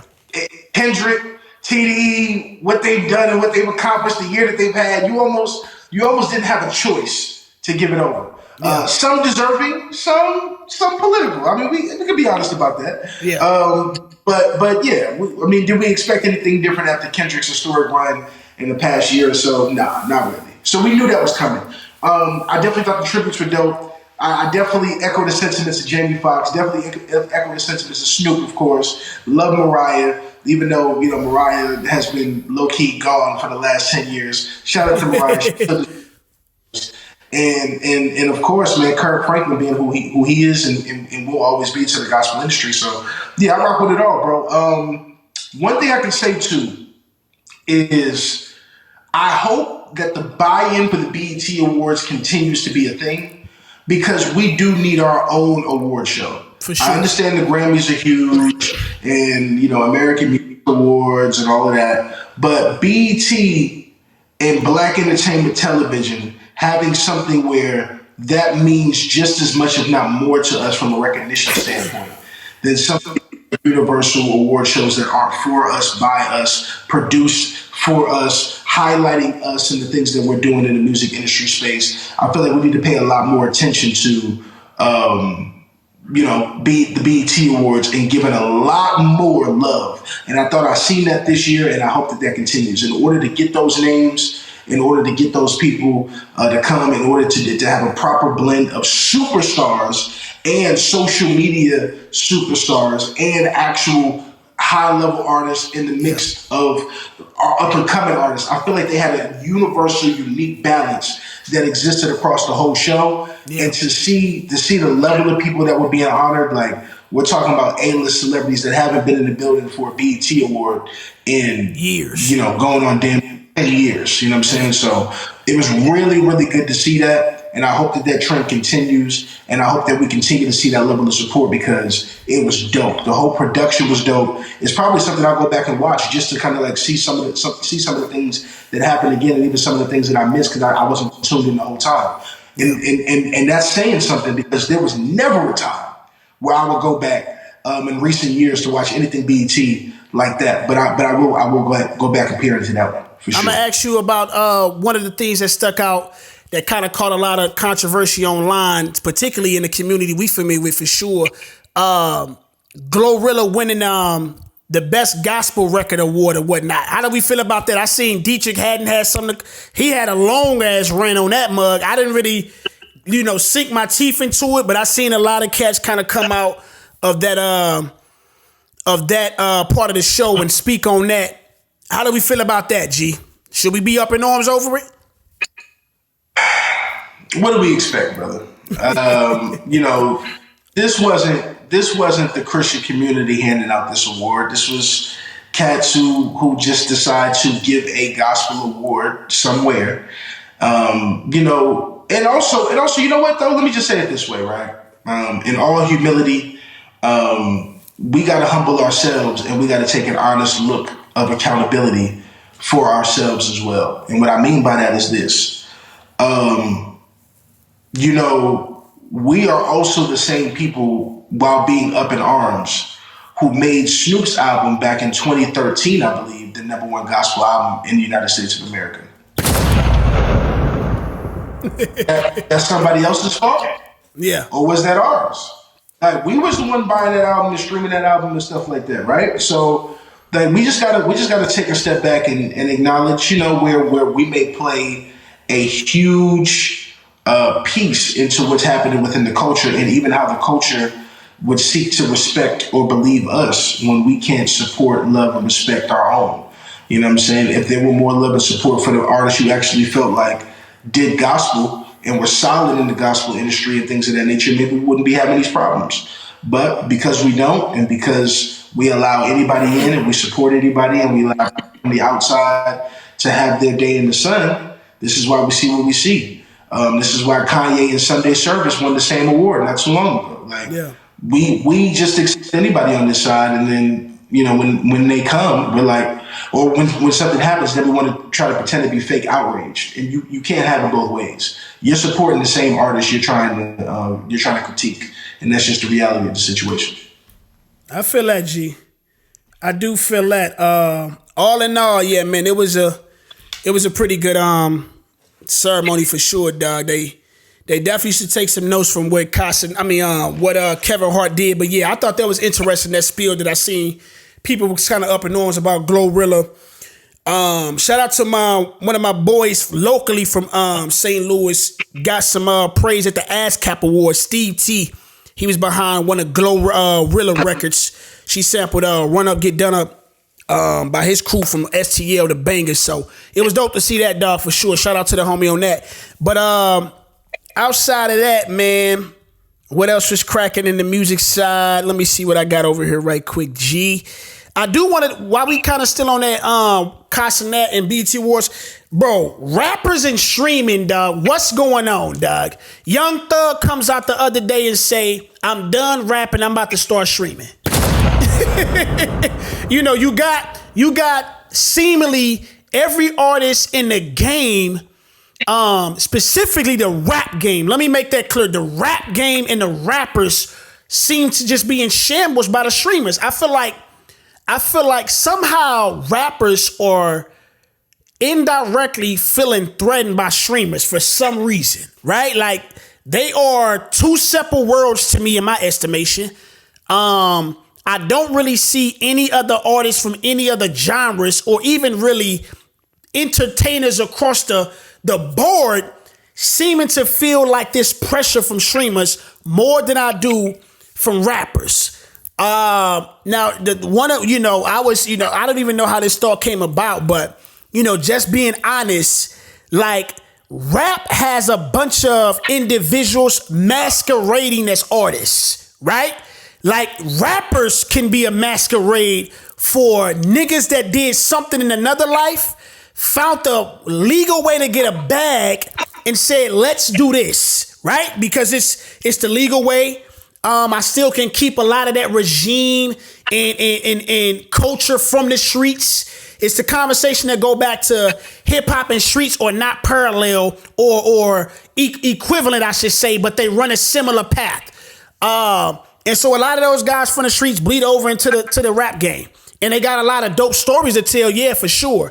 But is music and rap they passion? Like, do they actually love it? I don't know.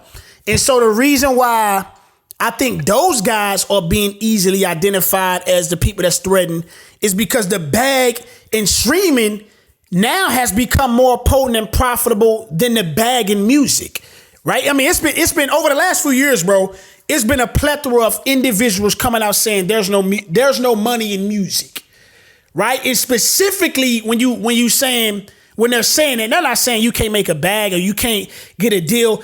It's specifically in the music, like that's streaming. You're not getting a lot of money in it because of the streaming. The percentages you're getting paid on a million streams doesn't really pan out to be anything somebody can have a livelihood off of. And so, I feel like streaming, bro, then made niggas lose their marbles and be like, oh, I finna just go over there because the bag over there is way crazier. And granted, look, I would say I'm somebody that's always kind of been in the field of playing both. But from a space of, obviously, I'm not making a whole bunch of bread off of neither one of them. Neither one of them actually supports my livelihood. Hey, bro, hey, bro, I just immediately got to the transparency of it. But like, for me, I do a lot of this stuff strictly off of passion and the love of it, because I'm not making bread nowhere remotely close to support my lifestyle and livelihood. So for me, it's off of sheer expression, love, wanting to see impact beyond just, the normal walks of life. Like, I want to share my story to impact people. And a lot of times that's not going to come in a form of monetary gain. It's going to come in people just sharing their opinions and their effects from what you put out. And so, bro, it had me questioning, like, bro, these cats is, and because they make dope music and they can, I think we bury that thought of them not being somebody that actually loves the music, love the art and the origins of why cats really do this to express. And really seeing, like, clearly these dudes are just dudes that's from the streets or from a different walk of life that now is only looking at the game as a money grab and less of looking at it like a form that they love expressing and telling a story and rocking with it fully. You know what I'm saying? Through and through. So that's kind of my take on it. What you feel on it, though, dog? Like, do tell me what you see when it comes to this. I think cats is trying to figure out ways to get a level of ownership back. So it is similar to what you said. I think all of what you said was solid. I think the only piece that I would add is similar to what Russ was saying before, because if compliance is not something that I can rock with or agree with, and also I'm not seeing the level of cash flow and a level of return on the investment that is music. Maybe there's another avenue where I can have 100% control. I don't have to comply to anybody, and I can make direct to consumer level bag. And I think that's why cats are turning to streaming. They're like, yo, like this industry, this passion is dope. I love it, but I can't continue to love the industry that doesn't love me back right now because it's like I can't afford that. And I understand it. I don't think dudes love music also as much as they once did. And so that's also some of the ways in which this kind of gets to being easier to leave music to go into a streaming space. Yeah. And then when you see how lucrative some people have been since doing it, like a T Grizzly, you like, bro, if I could do T Grizzly numbers, I'm Gucci for the rest of my life. Let me go tap into that. You know what I'm saying? And I think it's a melting pot of all the things you said, plus the point that I'm bringing up right now that leads people to be like, you know what? This ain't worth it. This ain't worth it. Not in the way it once was. And I need to find a way for my celebrity and my name recognition to begin to make more than pennies on the dollar. Yeah. How can I get a greater level of return? And maybe it's taking matters into your own hands, because streaming is simply your ability to kind of do that and then maybe work with a brand or two that's paying you consistently, as well as the organization itself. And shout out to them. If you're able to make that happen, we're going to miss the music, but I understand you needing to get to the bag. I get it.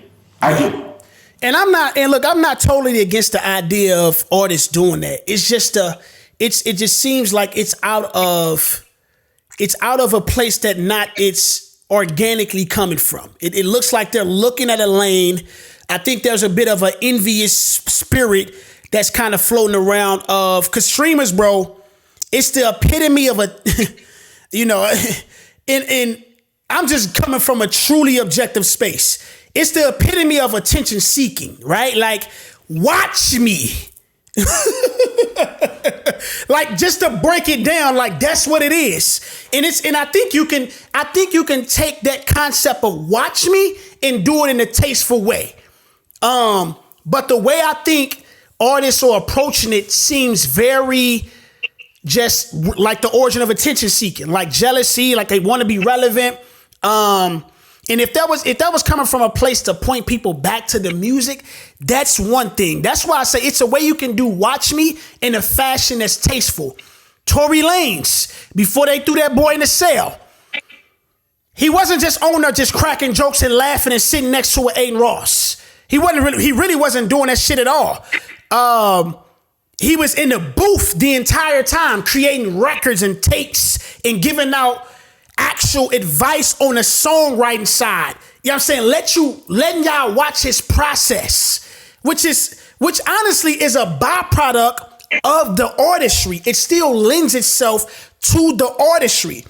If we watching this nigga make fire music, 9 times out of 10, when the fire music drops, because he's setting it up like teasers, we're gonna go and listen to the music when it drops. It's still a tool that's being used to point people back to the main thing. I ain't gonna say him because I got on him as being a streamer. But Platt Boy Max, I love what he does. He turned his stream into an entire collab stream of artists, or just live streaming him making beats.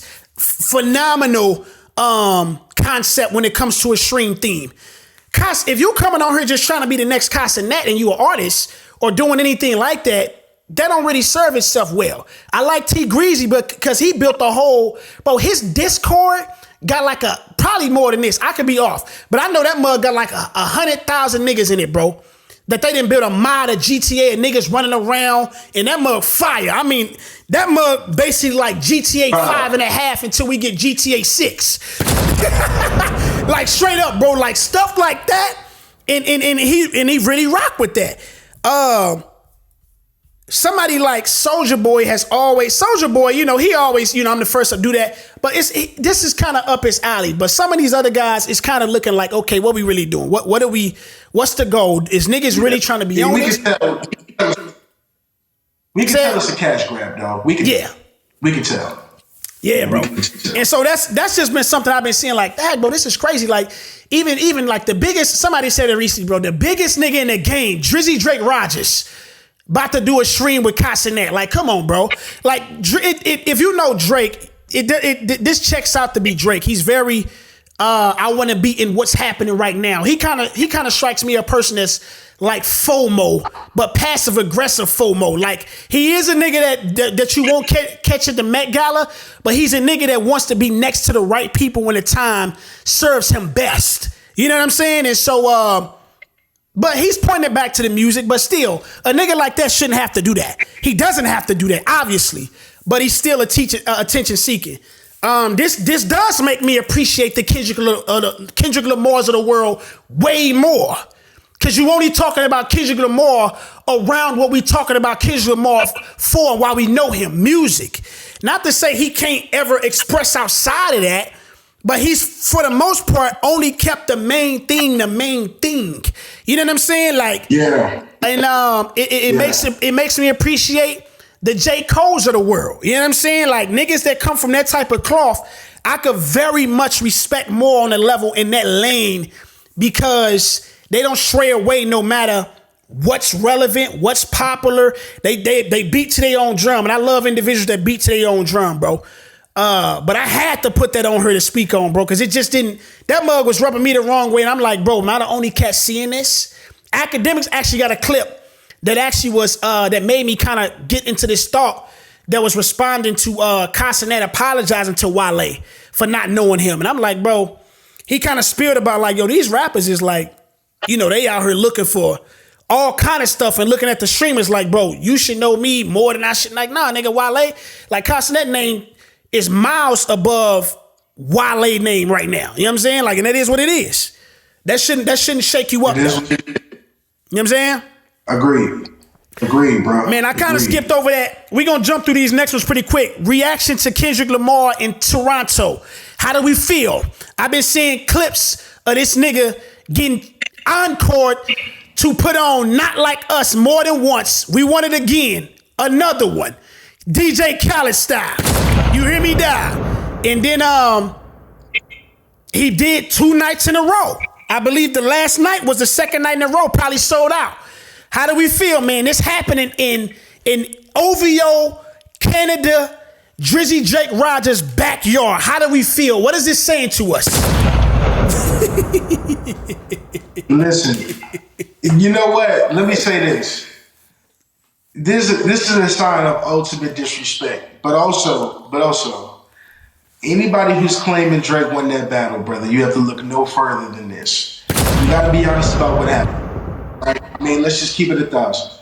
You can have your picks, you can have your favorites, you can have your guys, you can hate other guys. Yeah. But this goes to show that, like, if niggas is willing to do this in your hometown, it's over with. You lost, right? Yeah. I will say this though, as impressed as I am at how Kendrick has handled himself, going from being able to do a regular tour to a stadium tour. And when you talk about stadium tour, like we're not even talking about arenas, we're talking about stadiums. That's something unheard of. This is going to be the highest grossing hip hop tour ever. And that's going to be something crazy to think about as well. I will say, as much as I enjoyed the battle, as much as I enjoyed the victory lap, as much as I enjoyed the Super Bowl performance, we can put this to rest now. It's okay. Yeah, I agree. I'm going to come in right there. This got to be the staple. This has to be the staple. And if I'm Drizzy, I know Drizzy going to play it. Drizzy going to forever shoot at a nigga no matter if he take an L or not. But if I'm Kendrick, just put it to rest after this, bro. Solidify the dub. It's been solidified. The Super Bowl already I mean, that should have been but it makes sense, though. He's going to go on tour. It's the tour following the beef. You have to perform your biggest record of your career to date on the next tour following that beef. Makes sense. And you'll still performing after this, but kind of the commentary around it. And honestly, I can't even blame him. He's not came out and said anything about it. You know what I'm saying? Like, he's not doing anything out of character that anybody else in that position wouldn't have done. I just think, like, really who he's speaking to, honestly, is just the general consensus universally. Like, we should no longer have the conversation of the beef. Who won? How do we feel it? Do we expect another diss? X, Y, and Z. All that extra commentary that followed that beef should now be sealed and put away after this tour stop in Toronto for sure. You know what I'm saying? Like, that was one of my takeaways. Like, yeah, this is, you know, like, this is OD. And it ain't nothing he doing. You supposed to perform that in Toronto.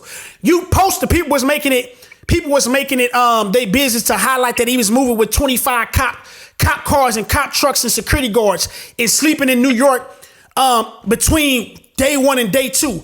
You supposed to do that if you can. You know what I'm saying? Like, move like you smart. Don't move like an idiot. You know what I'm saying? Like, That's how cats have gotten got. That's how cats have gotten got. Pride, and this is why I love Kendrick and Wick. He got lines like that. You know what I'm saying? Like pride. Sometimes I fall short to her. And honestly, that's the downfall of most niggas, egos. You know what I'm saying? So you move smart. You don't move off of ego. And so I didn't find that funny or him being the most or being scared. Nah, nigga just moving smart, bro. When you get to a certain class, you move smart. You play defense when you're supposed to play defense, and you play offense when you're supposed to play offense. That's the time to play defense when you in somebody's home territory. You know what I'm saying? Like, and so I feel like he did everything he was supposed to do, bro. You know, niggas know me as a drizzy head, but I'm also an objective cat when it come to things like this. You got to keep it a bean. I haven't really seen. The other thing that happened is Drake and Casanet canceled they stream the day that was happening there, and that just looked super sour on his end and his behalf. It was so-called to be due to like having to go through more treatments and having time for that for the Somebody Love Me video, but that wasn't a good look though, G. Wasn't a good look. Hey, where's J. Cole at, G? Are we getting fall off season anytime soon? No. The way you just gonna say no is crazy, bro. No, I'm just playing, but it don't look like it, dog. And I'm trying to decide, is this a good thing? I don't know. What you mean, that we never gonna get it? Or just like J. Cole has so much pressure on this next project. By himself. Self-inflicted pressure. Self-inflicted pressure that if it's not ready, don't put it out. Yeah. So I'd rather not hear from you and you not release it if you don't feel like it's ready. Let me ask you this. From the last time we heard J. Cole and he stuck his head out, what does that indicate on what we can possibly get from the Fall Off album? Do we feel good about that? Yes. I would say yeah, too. I would say yeah. So I feel like the run that he's been on feature-wise, even that stuff that he put out when he swallowed it, when he tucked his own tail, when he stuck out there and tried to shoot at Kendrick, stuck his own tail that might delete later, a lot of niggas like shit off of there. You know what I'm saying? Like, they even like what he did on there. And then the feature run he was on prior to that was nothing short of great. So I really don't know what's the overthinking that's happening right now with this album. You know what I'm saying? Like, and now we hearing Iceman from Drizzy gonna come soon. I mean, it's like you had an open field, open window to just drop. Like, Kendrick and all that stuff kind of died down. Nothing new was coming out outside of GNX, and that took a life of its own on a different. We know you ain't finna come with no West Coast vibes. Whatever J. Cole gonna give us, it's gonna be J. Cole esque. Like, it's gonna be what we expect from him. Just give us that. So I don't know what's going on with that, man. Another thing that caught my attention that I had a time to put my ears to is the Quarter 6. Have you listened to it? Unfortunately. You haven't? Oh, you have listened to it? How do we feel? Immediate thoughts, scale 1 to 10. Where do we have it? 10 being the best. A 4, 5.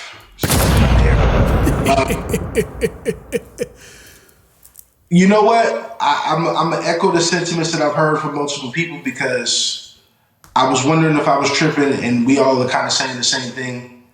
Whatever relationships Wayne needs to get right, whatever peace he needs to make in his life, whatever mistakes he needs to apologize for,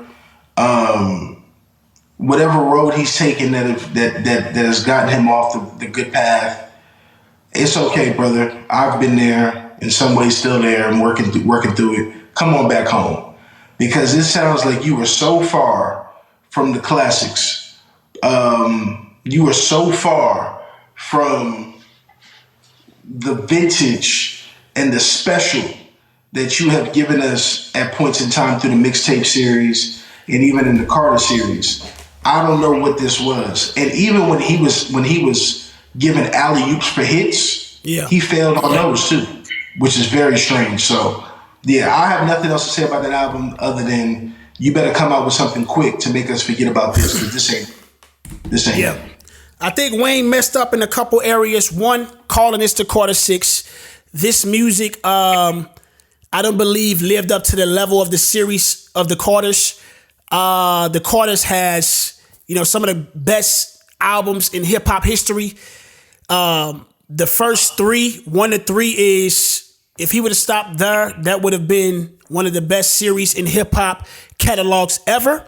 I think just off of the success of the Carters and just like I said, the first 3 being what they are, 4 was actually still great. Had mirrors, some big boy records on there. I think we can still call the series as a whole. Being that it's 6, it has 6 in itself, I think automatically puts it in the worst space to being one of the best series of all time. And so from that, I think it still deserves that credit. But Carter 6 specifically, yeah, I would say on a scale of 1 to 10, I would be right around a 5. Reason being is that like the production takes it down vastly a lot. And the song formatted and just the song making wasn't the best.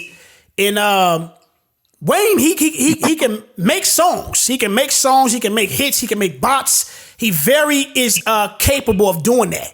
But I think this album just had a lot of lackluster, put together, arranged songs. Still had a lot of great high moments, like verse-wise, bar-wise, metaphors, like he always does. It just was over sometimes the wrong beats. Or if the verse was dope, the hook came around and just sounded like he just slapped some shit on the wall and just ran with it. Didn't go back, revisit it, and have nobody say, hey, maybe switch this up, change it out, get somebody on the hook.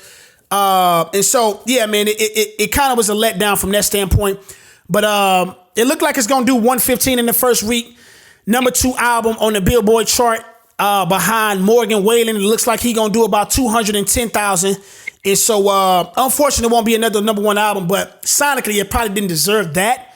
But, yeah, I think that was the first part, that it was a part of the Carter series. And then, like you said, he probably should have got somebody in that creative seat, executive producer role to kind of help shape up the album, polish the album. Like, albums in music always need people to come in for finishing touches. It's very rare that a nigga could just do A through Z musically all by himself and just be A-okay. Even if you can do all the actual creation by yourself, the feedback in the arranging, I think always should be a collaborative effort.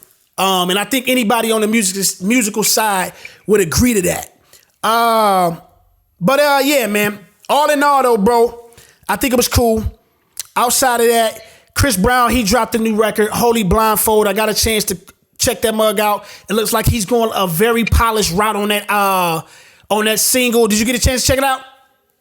Nah, haven't heard it yet. Check that mug out. Really clean, really polished. And then Maul recently tweeted that Iceman has a bomb on it. How do we feel about that on the way out of here? Listen, on the way out of here, let me say this. This is exactly what we've been anticipating. So if there is going to be a Drake return, which I think he was able to do in Sexy Songs for You, but like now an individual release where everything is riding on you, I'm anticipating. He's calling it great music. He's saying it's what we've been waiting for. I'm anticipating that level of Drake. So let's see. If he's been sitting on it, I don't see any reason to doubt him. Yeah. Let's hear it. I'm just in wait and see mode, but I'm definitely excited to see what Drizzy got going on. Let's see. Let's I'm right there. I'm in wait and see mode too, because I think Sexy Songs for You was a great precursor to what's to come with Iceman. Not that these albums will be connected, but as far as like your taste palette, like Sexy Songs for You being more on the artist, the R&B melodic lane. And now I feel like Iceman will be more up the rappers, you know what I mean? Timestamp Drizzy, him being on that great conscious introspective rap, all that shit on a full-fledged display from Drizzy.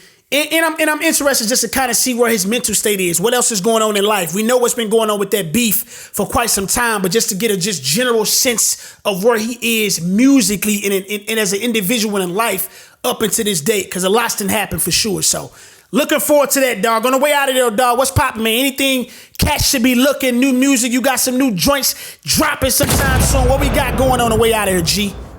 Yeah, man, working on the joint for the end of the summer. Check me out. Go make sure that you tap in. Klarity.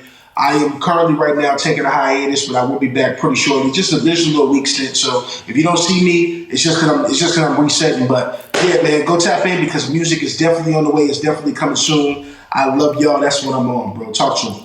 That's what's up, my G. Yeah, man. Feel good to be live back in the building, man. Your boy is also dropping a lot of music as well, dog. Music on the way. I've been doing like a little short series of just dropping like songs I've had in the tuck for years. Everything you hear from me right now probably has been recorded probably longer than 2+ years. Went through a little phase of like upgrading my gear and stuff like that. Back fully loaded, dog. So I will be streaming more. As far as like on the What's the Word channel, doing like live studio sessions, live production sections, and inside of Logic, if you know what that's about. And yeah, man, lots to come. So y'all make sure y'all follow the boy on all platforms. It's just _word. Make sure you follow the pod at the Word of Clarity pod everywhere. And yeah, man, we'll try to be more consistent with the episodes. Shout out to your boy DJ Darrow.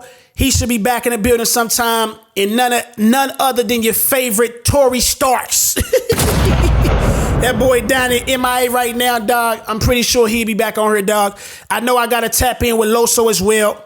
I know he told me he want to be on here sometime soon too as well. So yeah, man, all in all, make sure y'all hit that like, comment, subscribe button.